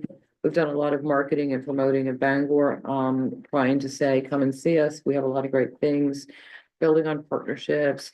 You've heard about us reactivating our foreign trade zone, updating a TIF policy. There's been a lot of work, and we talked about it at governance on retooling the vacant property registration. We've done about 220 inspections for the rental assistance program, implemented a short-term registry. 182 units of housing have gone through the land development permitting process in 17 commercial sites, doing some history on the Great Fire of 1911 district. And they continue to work through the implementation of the comprehensive plan update, which you all know. So lots of things going on.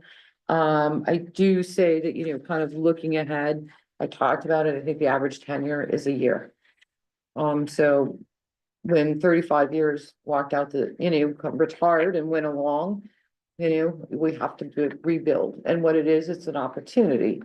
I think many of you have seen, we've had to rewrite leases pretty dramatically, because leases written in the 1960s are very different than what a lease should look like today. So we're doing a lot of that. Looking at how we're going to look for some warehouse opportunities, continue to market our city-owned properties. I will say this, continue to try to get the Bangor Mall into some other format. I won't say much on that. We're still pending litigation. We've got some outreach and networking we continue to do, marketing, doing our 5-year CDBG plan, and really trying to codify our systems and processes. They were very, very siloed. Everybody sort of had their own way, and we need to get out of this manual and get into an automated system. So that's kind of one of our things that we want to talk to.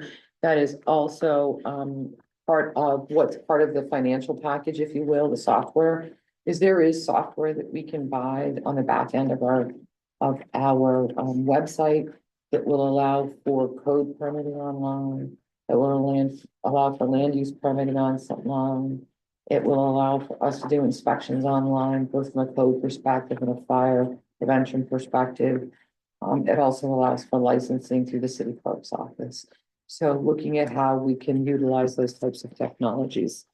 I think what we've talked about, Ann and I have talked about, and something I think going forward you may want to consider is implementing some sort of an escalating enforcement and fees related to just code in general.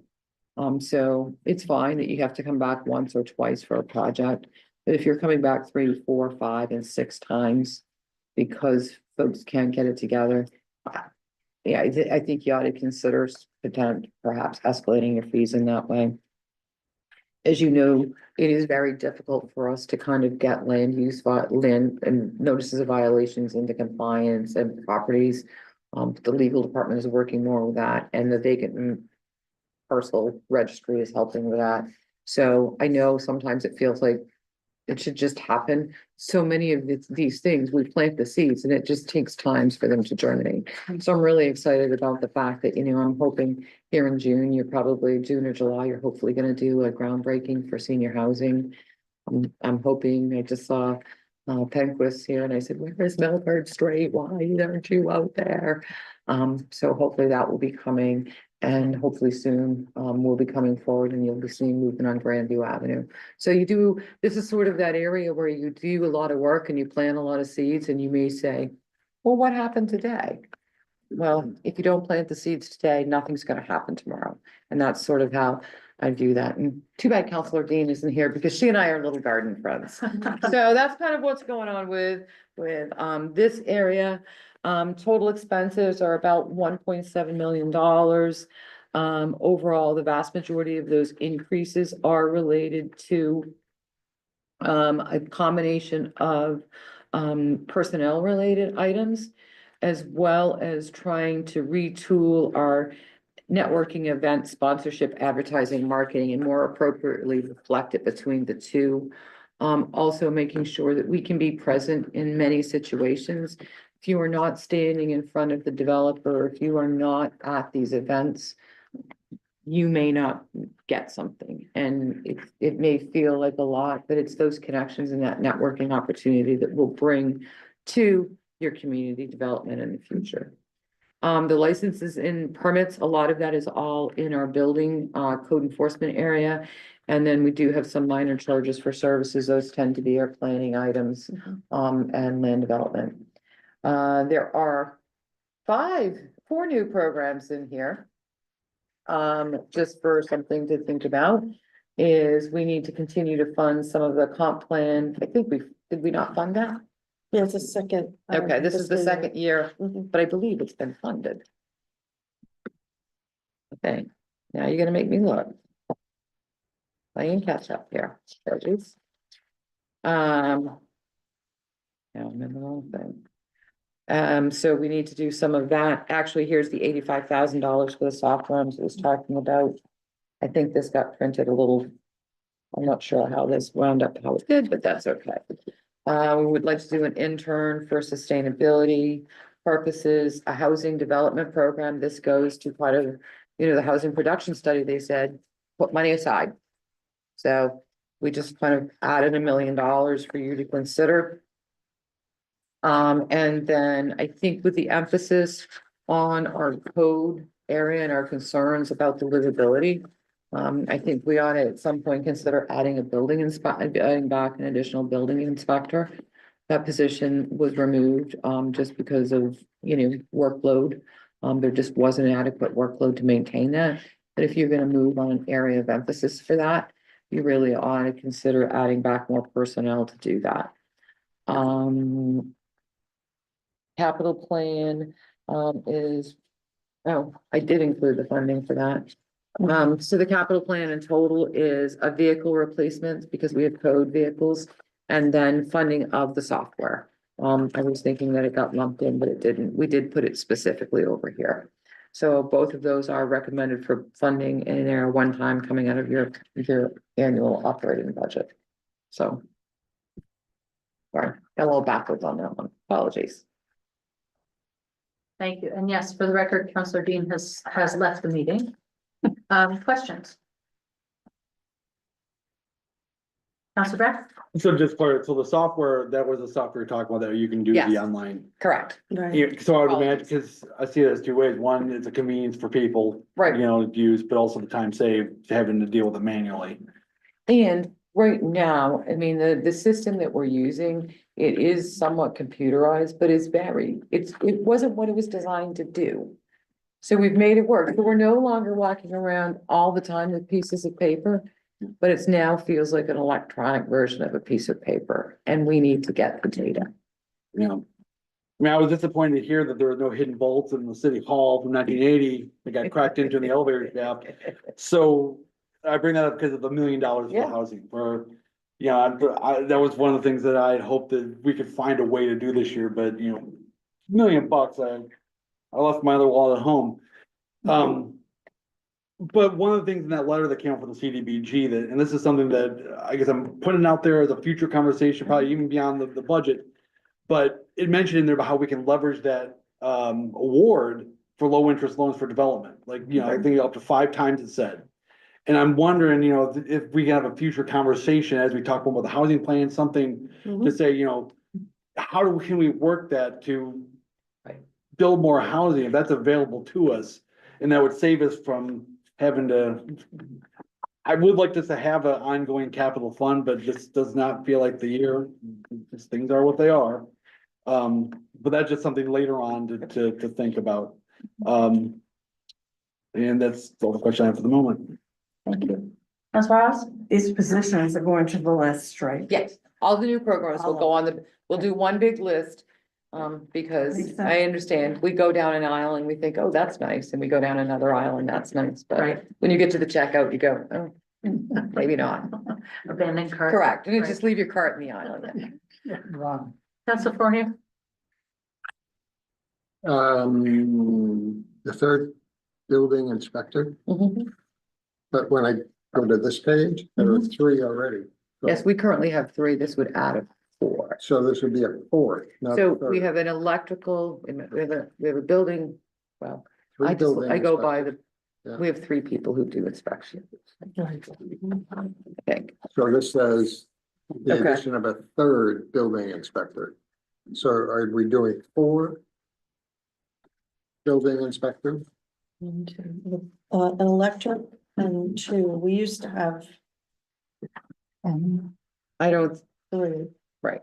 And I think that number 3 wasn't moved back to 2 correct, for this year's. correct, I don't think that number is correct on here. This says 3, it should be 2, Yeah, I was- correct, Oh, that's okay. yeah. And I certainly see the need for that. Because there will be Mhm. new buildings coming along.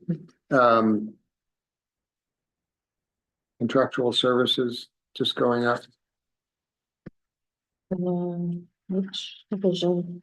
No, it's in total. Oh, into the. Yeah, we total them all together.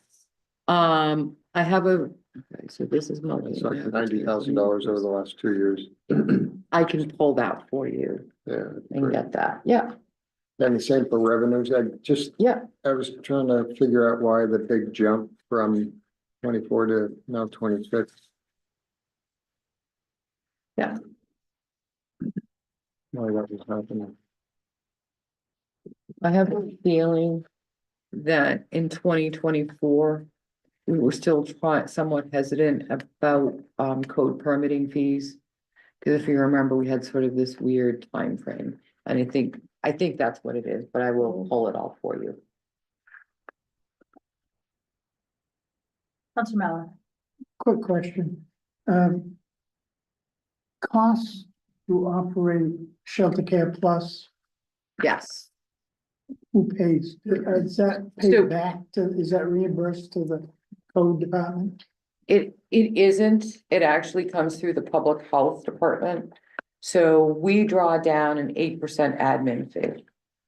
So we pull down about a couple $100,000 off that grant to reduce the impact on the general fund. And so you can't per se say it's a direct charge against the grant, but what you're allowed to do is to pull down the administrative costs.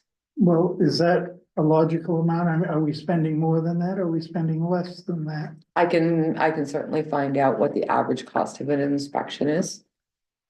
And what percentage of our Shelter Care Plus involves mostly in town, out of county? Where does it spread to?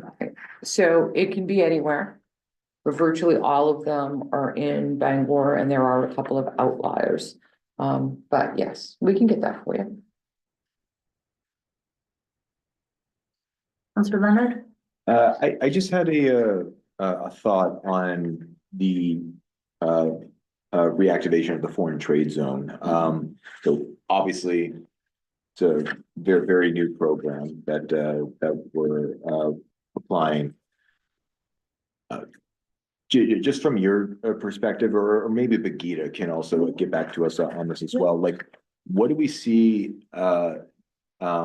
this doing for the city over the course of the next, like, 2 to 5 years? Like I'm just trying to see, like, what the vision is of it, and what potential revenue benefits that it could bring as well.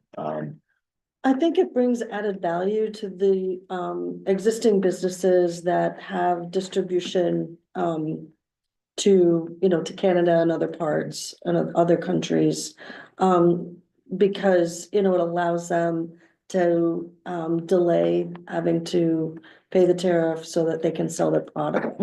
So I think that just brings value, and it also is, you know, as we work with companies that want to come here, it also is something that we can use as one of our selling points to say, hey, we have this here to help you if you distribute, you know, if you have any business with other countries. So I think it's sort of another sort of chink in what we can provide for people. Sure.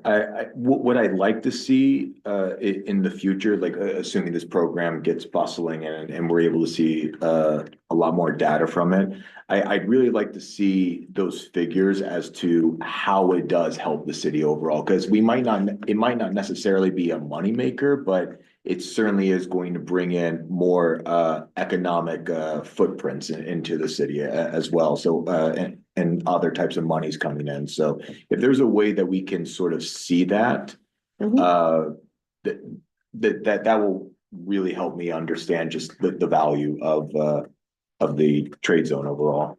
Okay. Thank you. Counselor Fleming? Just regarding that. The trade-free zone was active. It's been a while. Yeah, it hasn't, but it just maybe hasn't been used. I know, and so maybe just bring those examples that might help for people to understand. The other point, I was just gonna echo what Councilor Beck said regarding the money for housing. To me, I kind of looked at that as, you know, we got the ARPA money and we used that a lot for housing. So that was kind of priming the pump there, but it's gonna be hard to ask the taxpayers to do that. It's kind of like we've already spent it. Yeah. All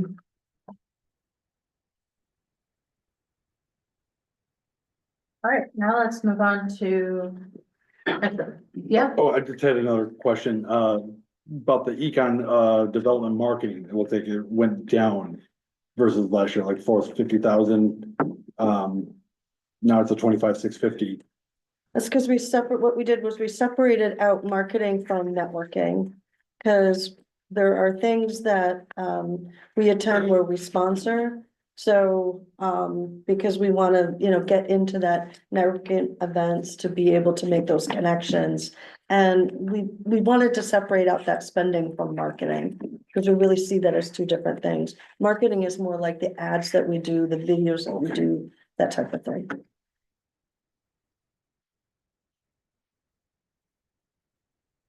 last call.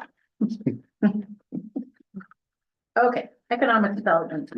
All right, so everybody put on your enterprise hat again. So this is an enterprise fund. So this does not require city taxpayer support. And basically, this fund was created probably 20 or 25 years ago when we were coming across properties that we wanted to be able to acquire for redevelopment purposes. And it really didn't fit in the general fund to do that. They, again, with your B&ED hat, this staff has a tenure of 1 year. So, because it's the same staff. So they are, you know, understanding all of the tenants, understanding what's needed from a property management standpoint. getting back into communication with tenants and how to respond to them. I think earlier this year, we did a B&ED, agenda item where we talked about all of the development parcels that we have for sale, so freshening all of that up. We are gonna continue, building and preserving, so we're still trying to compile 30 years, 40, 50 years of history. So that's taking a little bit. We are doing some assessments and looking at how we can, secure funding and invest in long-term upgrades. How do we develop and implement a comprehensive marketing campaign for our properties? And, getting out there and saying, hey, we have sites available, what can we do? And obviously, the biggest thing that we'd like to really get across the finish line this year is finalizing the design, and operating plan for the central kitchen. So that's kind of where we are. If you look at their operating budget, what you can see is it's basically, there are no people in here. This is because the people are paid for by the general fund. This is ensuring our buildings, repairs and maintenance, overhead door maintenance contracts, heating maintenance contracts, et cetera. Some we pay utilities on, some we don't. Miscellaneous tends to be taxes, fees, and assessments or permits that we may have to pay. This does have some debt service associated with it, and it's usually from the acquisition of a property. And I can't think off the top of my head, which is the last project. I almost think this is the last year for some reason. And then outlay. With outlay in this context means the use and investment in capital facilities. We do get quite a bit of rent back. And then we use some of the accumulated money that's been built up in that fund over years to pay for some of the other items. So we've increased our capital to ensure that our buildings are in good shape. We're increasing our marketing costs. We have increased our use of fund balance to pay for some of those capital costs. And I think the big thing is when you look at their capital plan on the next page, the total capital plan is just about $6.3 million. Most of that is related to the central kitchen on 50 Cleveland Street. We've come back, we've shared with you, we've found what we can. I think the council is ready to move forward and get this going. We have now determined there's no other location. We now know we can't redesign that space because of the cost of the roof.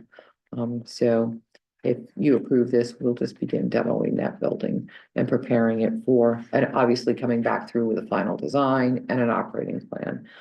So that's kind of where we are with that at the moment. Council Fornia?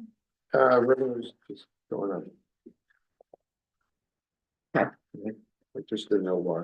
That much. Yeah, I believe that is most of it is the use of fund balance. The use of the fund balance? Yeah, $137,000. Right here. Oh, okay. And so, is there any reserves now, or? Yeah, I mean, there's built up some cash surplus in there, but I can get it for you. Yeah, that'd Yeah. be great. Yeah. That'd be good to know. Related to that, can we get in one place, like a list of all the different reserves and the? Yep. It is? Yep. Oh, all right, never mind. Yeah. The one thing that isn't included in that list, to Councilor Fournier's point, are the enterprise funds. And when you talk about reserves in enterprise funds, it's vastly different than reserves in our governmental funds. And I say that because we look at it from a perspective of a cash position more so. Because enterprise funds, not to get too accountancy, but I can't help myself, makes me a little glowy. You have a typical balance sheet where you're recording assets, depreciation, and debt. Right. So your fund balance, if you will, doesn't really represent spendable funds. So that tends to be why we look to cash. So that's just a little bit of a distinction, but yes. Other questions? Yep. I am just confused, which is not unusual. The outlay increase was what? Maybe I didn't hear it said, the vast increase, 82,000 to Right, it's about $170,000. What was that cause that? Yep, so most of that is on your capital item page here. Okay, So we're doing improvements, $137,000 of improvements to 110 Hildreth Street, which is a Okay. property we own. $16,000 to 39 Florida Avenue, $9,100 to 49 Florida Avenue. And so that 249 is most of that 252. There must be a small item in there somewhere. It's not high enough to get listed on the capital. And then the 87,000 for 40 Johnson Street. You will have to bond your Cleveland Street after you use your Northern Border Regional Commission grant funds. Are there any other questions on this section? Not a question, I just, a thanks. One of the things I've always appreciated as a citizen is the outreach to try to get people involved, citizens involved in planning. And, being from away, they're 10 years, but it really made me feel welcome, part of the community, to have a say in what's going forward. And I really appreciate it as a citizen, I appreciate it even more as a counselor. And I'm looking forward to see what the next fiscal year brings with that, so I appreciate it and thank you. Great, thank you. Yeah. Yeah. Let's move on to Thank you. airport. So Yeah. I'm gonna ask for a favor. And ask if we'd let Bass Park go first. Okay. I believe the general manager has some big plans starting tomorrow. Oh, huh? Okay. All right, The- someone come to the table and. All right, we're gonna make it Bass Park. Thank you. So for the, Chris's family is growing. Oh. Yes. congratulations. So. Sounds like not growing in the same time frame we had thought, but that's okay. All right. Okay, we won't go into that. Bass So Park, there Bass we go. Park, let's talk Bass Park. So we still refer to it as Bass Park. So that whole parcel of property was deeded to us by the Bass family. And one of the requirements is there still needs to be a reference to the Bass name. So that's part of the reason too. We also renamed it Bass Park Boulevard when we built the Cross Insurance Center. So the most of what happens in Bass Park obviously is the Cross Insurance Center, both from the convention space and the arena space. The other things that happen there also happen externally, the State Fair, which uses all of the properties. Some from time to time, we're actually gonna be hosting the night markets that we're down on the waterfront now at Bass Park. So we have the parking lot and grounds that we can continue to offer outdoor events in. The grandstand and the racetrack and the barns are leased to Penn National. Because Penn National, in order to have a gaming license in this state, needs to be operating a harness racing track. So there's a very good relationship between the two of us because there are a number of shared costs. And it's not unusual that if they need our help to do an event, we will provide some help. They're also doing some ballroom series with us. So just for context, that's why it's still referred to as Bass Park, because we do owe that back to the family and for deeding over all of that property to us all those years ago. It's interesting how much time we spend talking about food. But food is always a thing at the Cross Center. There's always tweaking it. I think they've done a good job at changing up their in-house food offerings and being adaptable to the needs when people come in. Over the year, they've created a nonprofit rate for their convention center.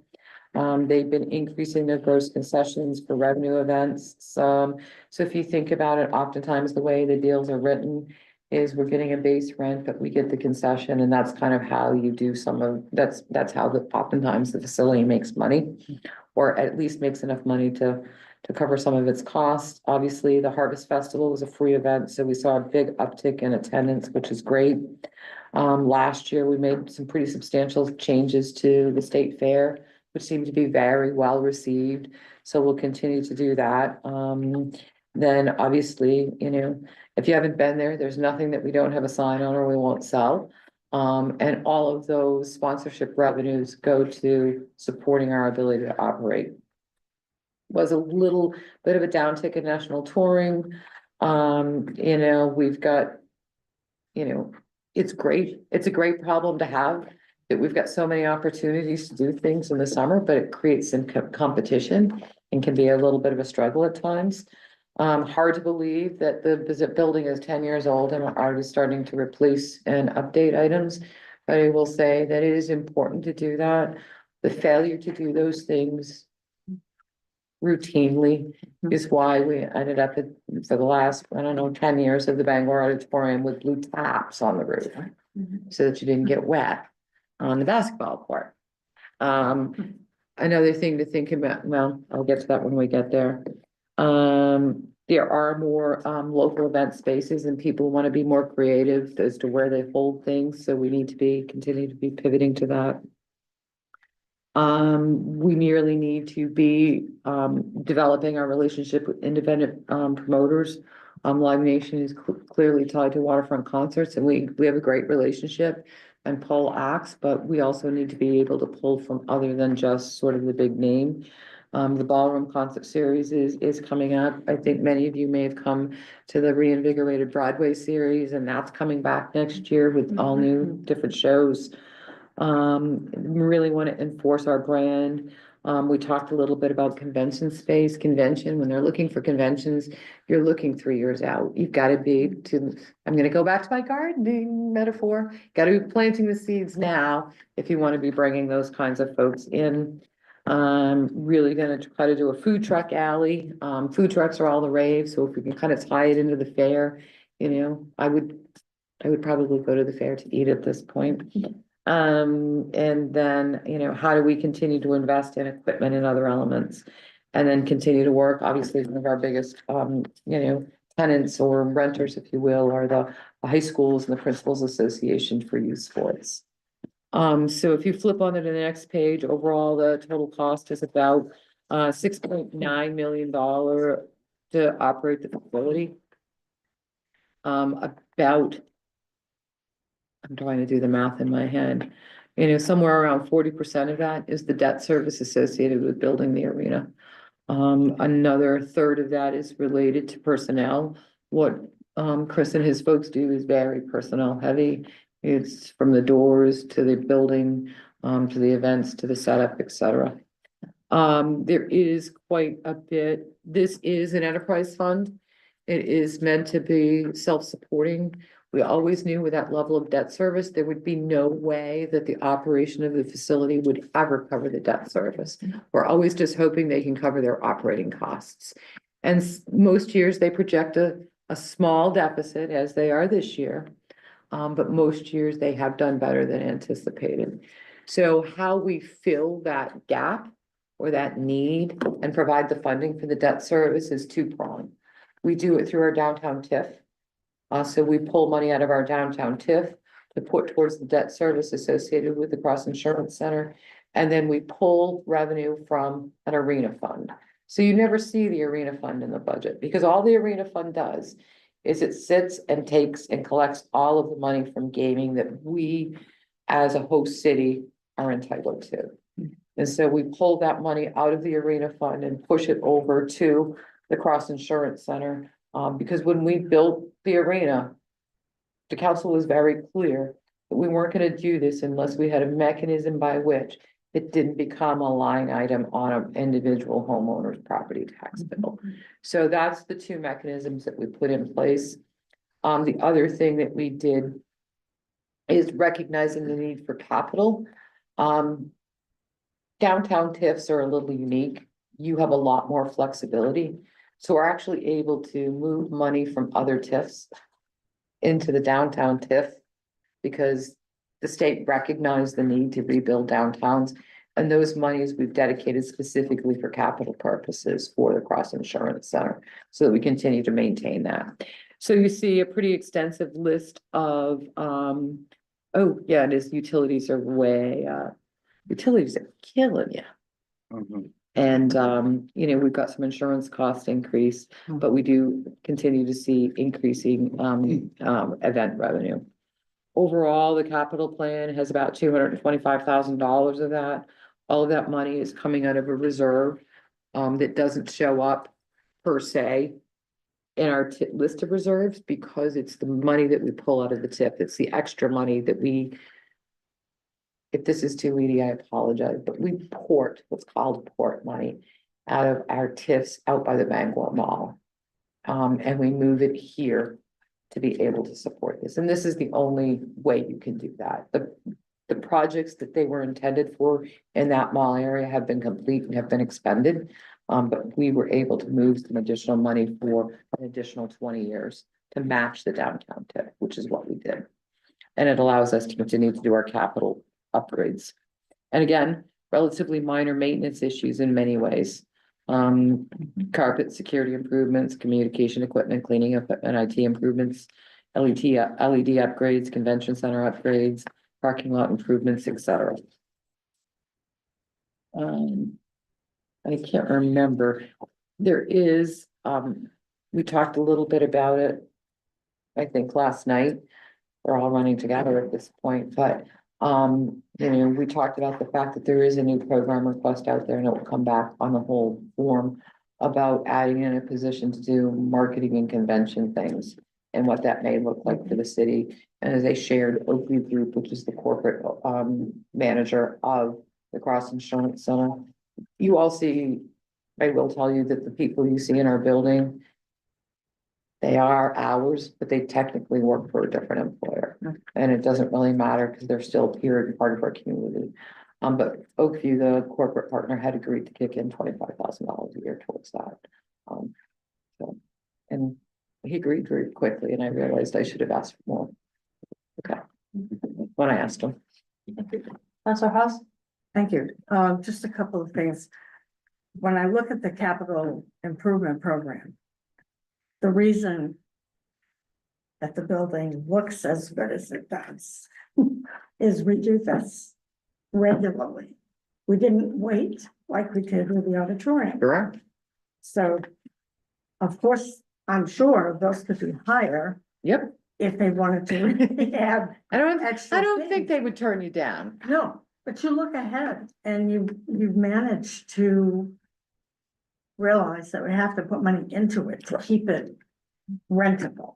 And my other question is, I thought we had worked out something with the concerts, that there wouldn't be a concert on fair nights. That's news to me. I don't know what's I in thought their we had agreement. talked to them about that. I don't know, but I I can think we certainly should look. talk to them about that. Because the big thing about the fair and rebuilding it is getting the attendance there. And the night that we had a concert on the waterfront, it was really hard for people to, number one, get into the fair. But then so many of them were on the waterfront that it really killed that day's Right. coffers. So we already fight the weather. Yep. So if we get a chance to talk to them. I'll put a note on there. Bring yeah. it up or Yep. have him get in touch with Yeah. Chris or whatever. I also want to share, you raised a point that, has come up in some other areas that you don't typically see. That, in our waterfront concert agreement, for example, there are specific dates that they can't operate. July 4th, for example. And so, we've been approached over the years and said, well, could we do something? And I said, no. We do not have the staff to safely manage that level of activity in our community. We do well when we've got a big event at the Cross Center and if we've got a big concert in town, but it really, when you bring 15,000 people to town, ensuring that they are safe and that our residents are safe is a huge stretch. So to layer on top of it is just an additional stretch. So I just wanted to raise that because I hadn't thought about that for a while, and I just want to make sure that you're aware of that. We do try to manage that because it is a stress on our staff. And the last thing was working for the marketing Yes, and the long term. Yeah. I think that is another place we really could build on getting more conferences, more conventions here.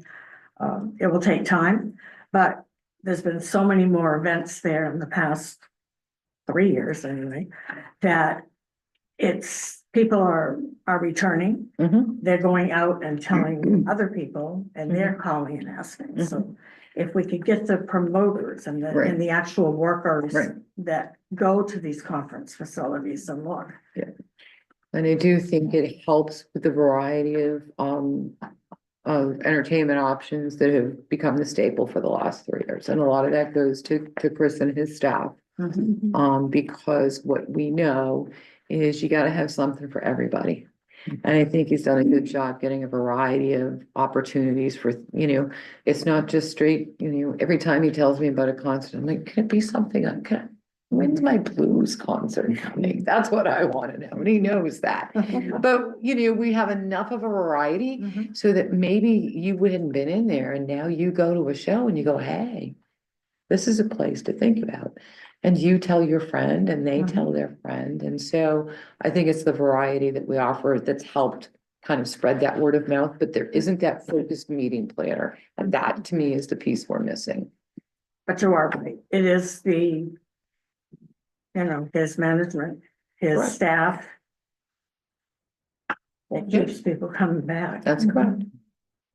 Spend 3 days over there at a conference. Voice of experience.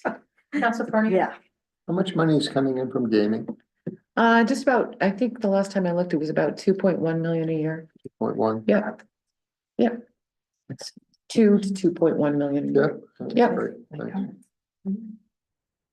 Other questions? Council Beck? Just a clarity question, because this is just me misremembering maybe. But when we're talking about governance, did we say something about how we had to rent additional space during the election or something? So every election that we run, because we have 3 elections, we have to rent the space 3 times. Because we have an additional election. So I guess, how does, I'm sorry, yeah, we actually don't charge rent, Oh, okay. but we charge for the staffing of Gotcha. people, and if there's any catering that might come with it, if they choose to have food. okay, all right, cause I never understood the relationship between the two. 'Cause I always had in my head that we just own it, the city just Right. owns it. Right. So to run the elections, we're paying for everyone's time, the Correct. staff time And the food. through it, okay, and it's the third part, okay, all right. Yeah.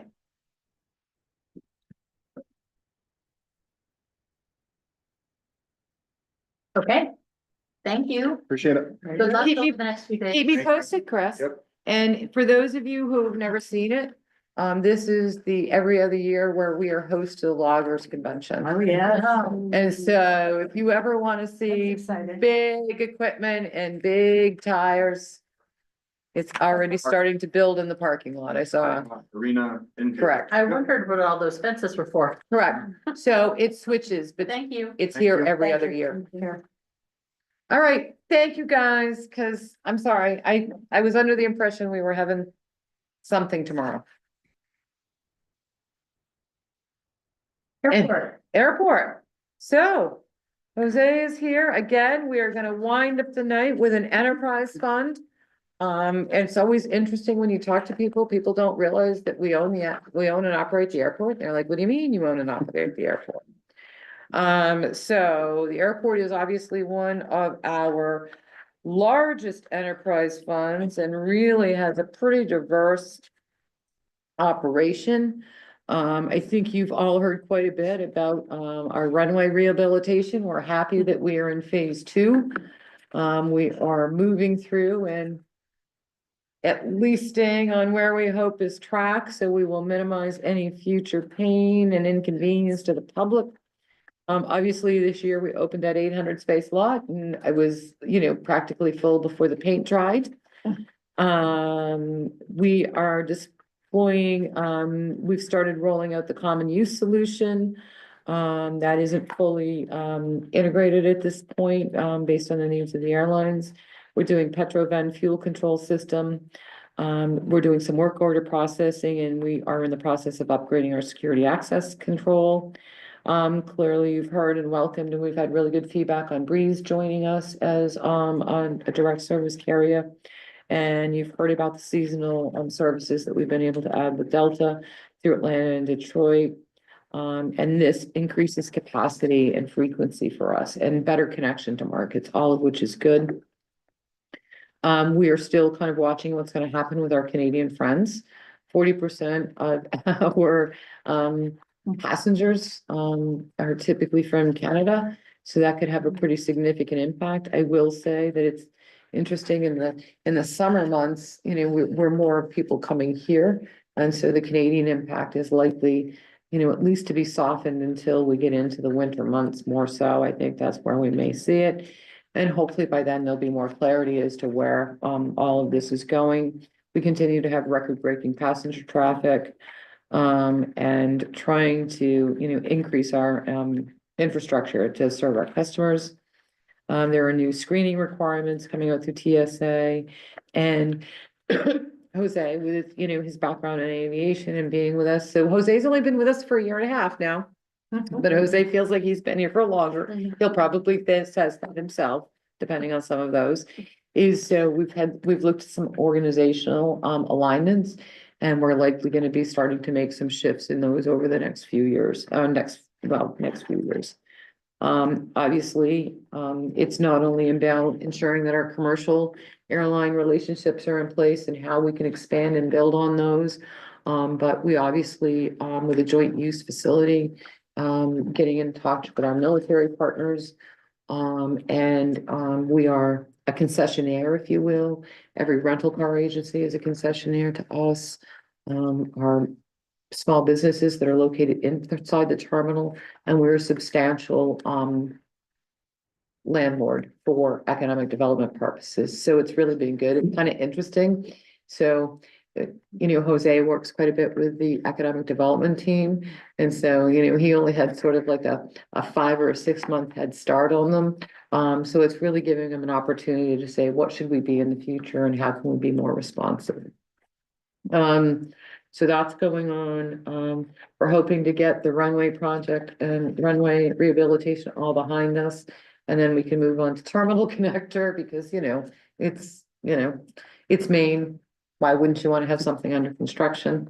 And really looking at how we can reconfigure our TSA checkpoints depending on grant availability and continue to upgrade our passenger boarding bridge and control system. And again, Jose coming in new, it's an opportunity to say, how can we better implement best practices across our airport from an operational efficiency standpoint? So a lot going on. Overall, total airport budget is about $25.5 million. So again, just for everybody, no tax dollars associated with it. About just under a half of it is related to wages and personnel costs. We have a lot of professional services, other supplies, interfund charges and debt service associated with this. And clearly, this is a very capital intensive operation. And I think what we're seeing this year is we are seeing increased fees associated with landings and servicing of commercial airlines. What we are seeing a reduction is we are seeing a drop off in military fuel sales. So when you talk about you know, a substantial, I didn't bring the number with me, but we have a substantial drop off in the number of gallons of fuel that we are selling to the military at this point. Some of that may be related to some of our runway work because they're having to make alternate arrangements. But it does military traffic, it ebbs and flows. And you know, it will drive our bottom line. So, I mean, I think that's just kind of where we are. Let's see.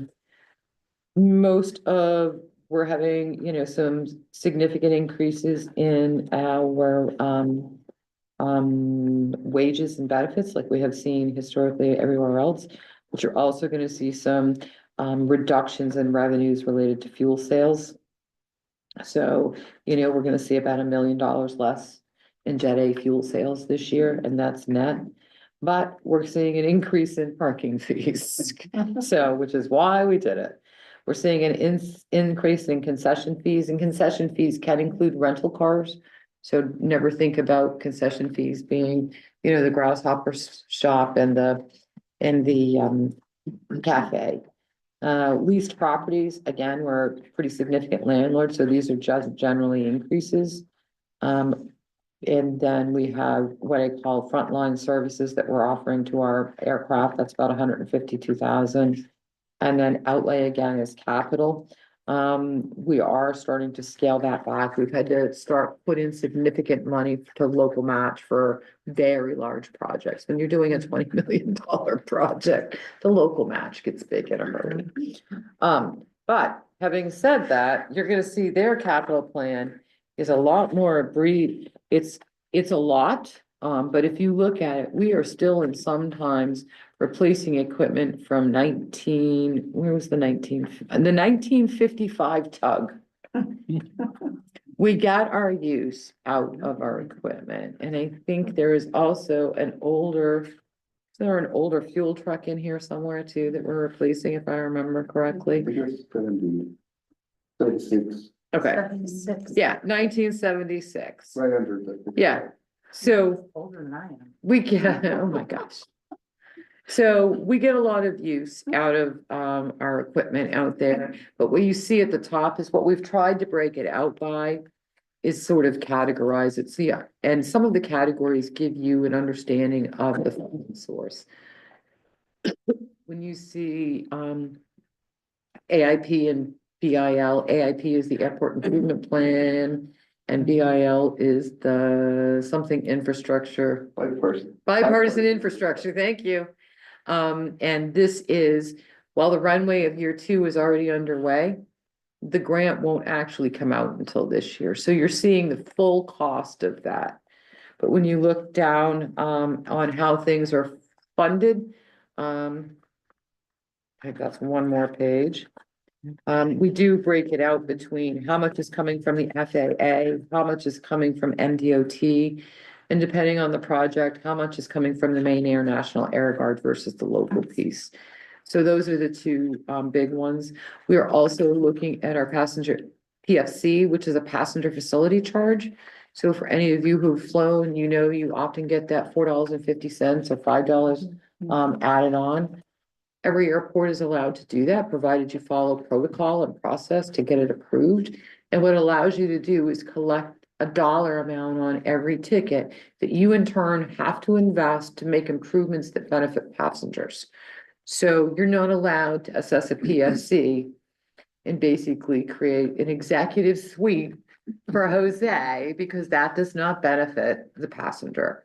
So the couple of things that we're looking to do there is to begin to design how we would reconfigure that second floor to better locate the TSA checkpoint and to upgrade our electrical feeds to our passenger boarding bridges. The rest of the capital items are pretty, what I would call run-of-the-mill for an airport. Lots of vehicles, lots of building improvements, some technology upgrades, and equipment and machinery. And from 1955 and 1976, I think we've gotten our use out of them. So I don't think there were, no new programs at this point. So. That's fine. The reserve? No? Over 20? Likely between cash and investments, yes. But that will, you're freaking Jody out, because she's not, yeah. I knew it was coming. I think she's ready for you. So our cash, as of yesterday was 10 million. And our reserve, which is what you call our investment accounts, Yeah, total of 16.2. 16.2. Thanks. What was the net revenue figure for 24 and what do you anticipate your net revenue for 25? We're gonna be over budget in total. Is that what you mean? You want an actual? He's saying, is you're gonna, are our revenues covering our expenses? Oh, yes. Is kind of where he's talking about. Yeah. And that you're generating a positive net income is what he's getting at. And what that amount would be. So right now, that number is 2.8 million is the difference. That's year to Between, date. yep, Okay, so what was it last year? Because we haven't got the audit back. She didn't bring that number, but I can pull it. I didn't bring last year's. Yeah, if you could. I'm in budget mode, not audit mode. I know. Give me a couple months, I'll be in audit mode. This is not really questions, it's more so a request. I've been trying to do a lot of my homework on this particular department and I was hoping if is there any way that we can get some information on how other cities, other municipalities, how they incorporate their and operate their airports and compare and contrast how we do it, especially considering I really want to see us bring back our airport committee just so that we have opportunities to make those adjustments if need be. Is that something that you can provide for us, Jose? So so that I could understand your request, is how are all the airports set up in terms of ownership or? In terms of ownership, in terms of operations, in terms of like how they coordinate with their own city councils or their local municipal governments. I mean, I do want to, just because you are the subject matter expert on this, I would really like to see what is the scope of all of those? Because I really do think our airport has a lot of value and a lot to grow personally, but obviously, I would like to see that from you at some point. It doesn't have to be soon, but basically what I got from all this was I have a lot of good questions, but I don't even know where to start. And they think too, Jose, it's, many airports operate as under an authority. Right. So there aren't a lot of there are municipally owned airports, don't get me wrong, but most of them operate under a separate transit type authority board. And those look vastly different depending on the location. You think of, New York and New Jersey, that's a pretty substantial authority under which they operate. But I know Jose has all of because we know all of the airports and in essence, whether or not they're part of that. So I think it's relatively easy, probably in the next month or two, to come back to a B&ED to talk about that structure. I could certainly bring back the details. I don't know that, I used to know off the top of my head where it lives. But yes, that's it's a relatively simple information. Okay, perfect. Thank you. Any other questions about the airport? I think I'm having great. Counselor Beck and then Counselor Fox. Sure, well, my question, it's fun, so what's the next nickname gonna be for our parking lot? I still can't get over Monty Moose, I love it. We've come up with Martha. There you go. It's Monty needs a It's front. Monty and Martha. Oh, Love it, love it, love it. Monty and Martha Moose. Oh, there, Oh, no, you spoiled the surprise. I'm sorry. You heard it first Yeah, here. that's right. It's the unveiling. When we discussed, did we not discuss starting the airport committee again? At some point? It was a discussion. I'm not sure if we finalized that we wanted Okay. to do that, but I personally I would would like to want to see bring that back. Another discussion. Because I don't think we did anything with it. We ended up saying it would go to BED, but Right. it was at the time that other things were happening and I think it got set aside, but the other one had It was value. my favorite committee, I will be honest. I thought it was a valuable committee, and that's what surprised me when it sort of went to BED, but I thought that was temporary. It has been many iterations. I know, it's gone, It has been all part over, of but- B&ED, it has been its own. It has gone back to B&ED and it has been its own, and it flows back. And I think the concern is it got to the point where all it was statistics. Right. And so statistics can happen within the confines of BNED. If you want to have broader discussions, then, you probably ought to talk that through. Also remember that, when Jose came on, Jose had a lot going on. So giving him this time and space to be part of BNED, I think has been really helpful. But going forward, certainly the conversation for you all to have. Having the discussions Yep. was what was helpful about that Yeah. committee. Yeah, I think we should bring Okay. that back to the right Yeah. spot. Yep. My only question for you is, do you have another $1 million revenue generating parking lot officially for this year? Oh, snap.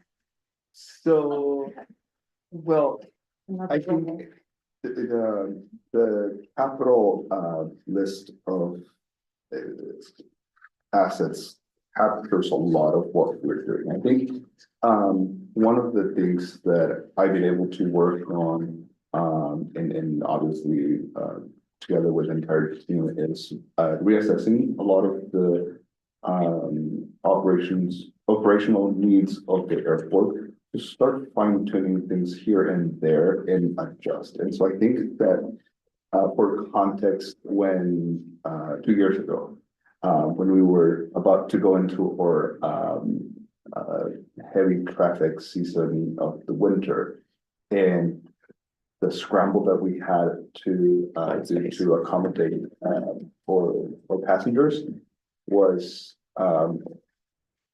immediately, and so we addressed that. I think that, like Debbie mentioned, over the last year and 6 months that I've been it's been a matter of balancing between those things that needed immediate attention and then starting to look at what do we need the next 2, 3, 5 years, right? And so I think I'll take a second to once again remind you that tomorrow we have the tour of the airport, and we really are looking forward to show you what we've been working on. As I was looking at the airport priorities and highlights, I started doing breaking it down, and I feel like every time I come to your discussions, I mention the runway project. It almost seems like the feel of the runway project, but when we truly look at it, it's a project that straddles 4 fiscal years from planning to completion. And so it is a tremendous project that is kind of at the beginning of anything that we do at the airport. And so, yes, we're looking at building on the little wins, like the flights to Atlanta or to Detroit. And that's kind of, that's going to provide a lot of starting data. Then we can bring back to our discussions to the airlines and prove that we have the capacity and that we can support additional growth. And what we would like to do is to mimic that in other segments of the airport, that maybe there might be certain business segments that have not been fully tapped, and that we can start to look at how do we better take advantage of the resources, the facilities that we have, and to diversify. And so that when we're seeing, like Debbie mentioned, the trends changing on our military fuel cells, then we have some other areas that we are compensating. And I think we're doing a good job as far as setting those steps in that general direction. Thank you. Other questions for Jose? Thank you. Any final budget questions for the city manager before we adjourn?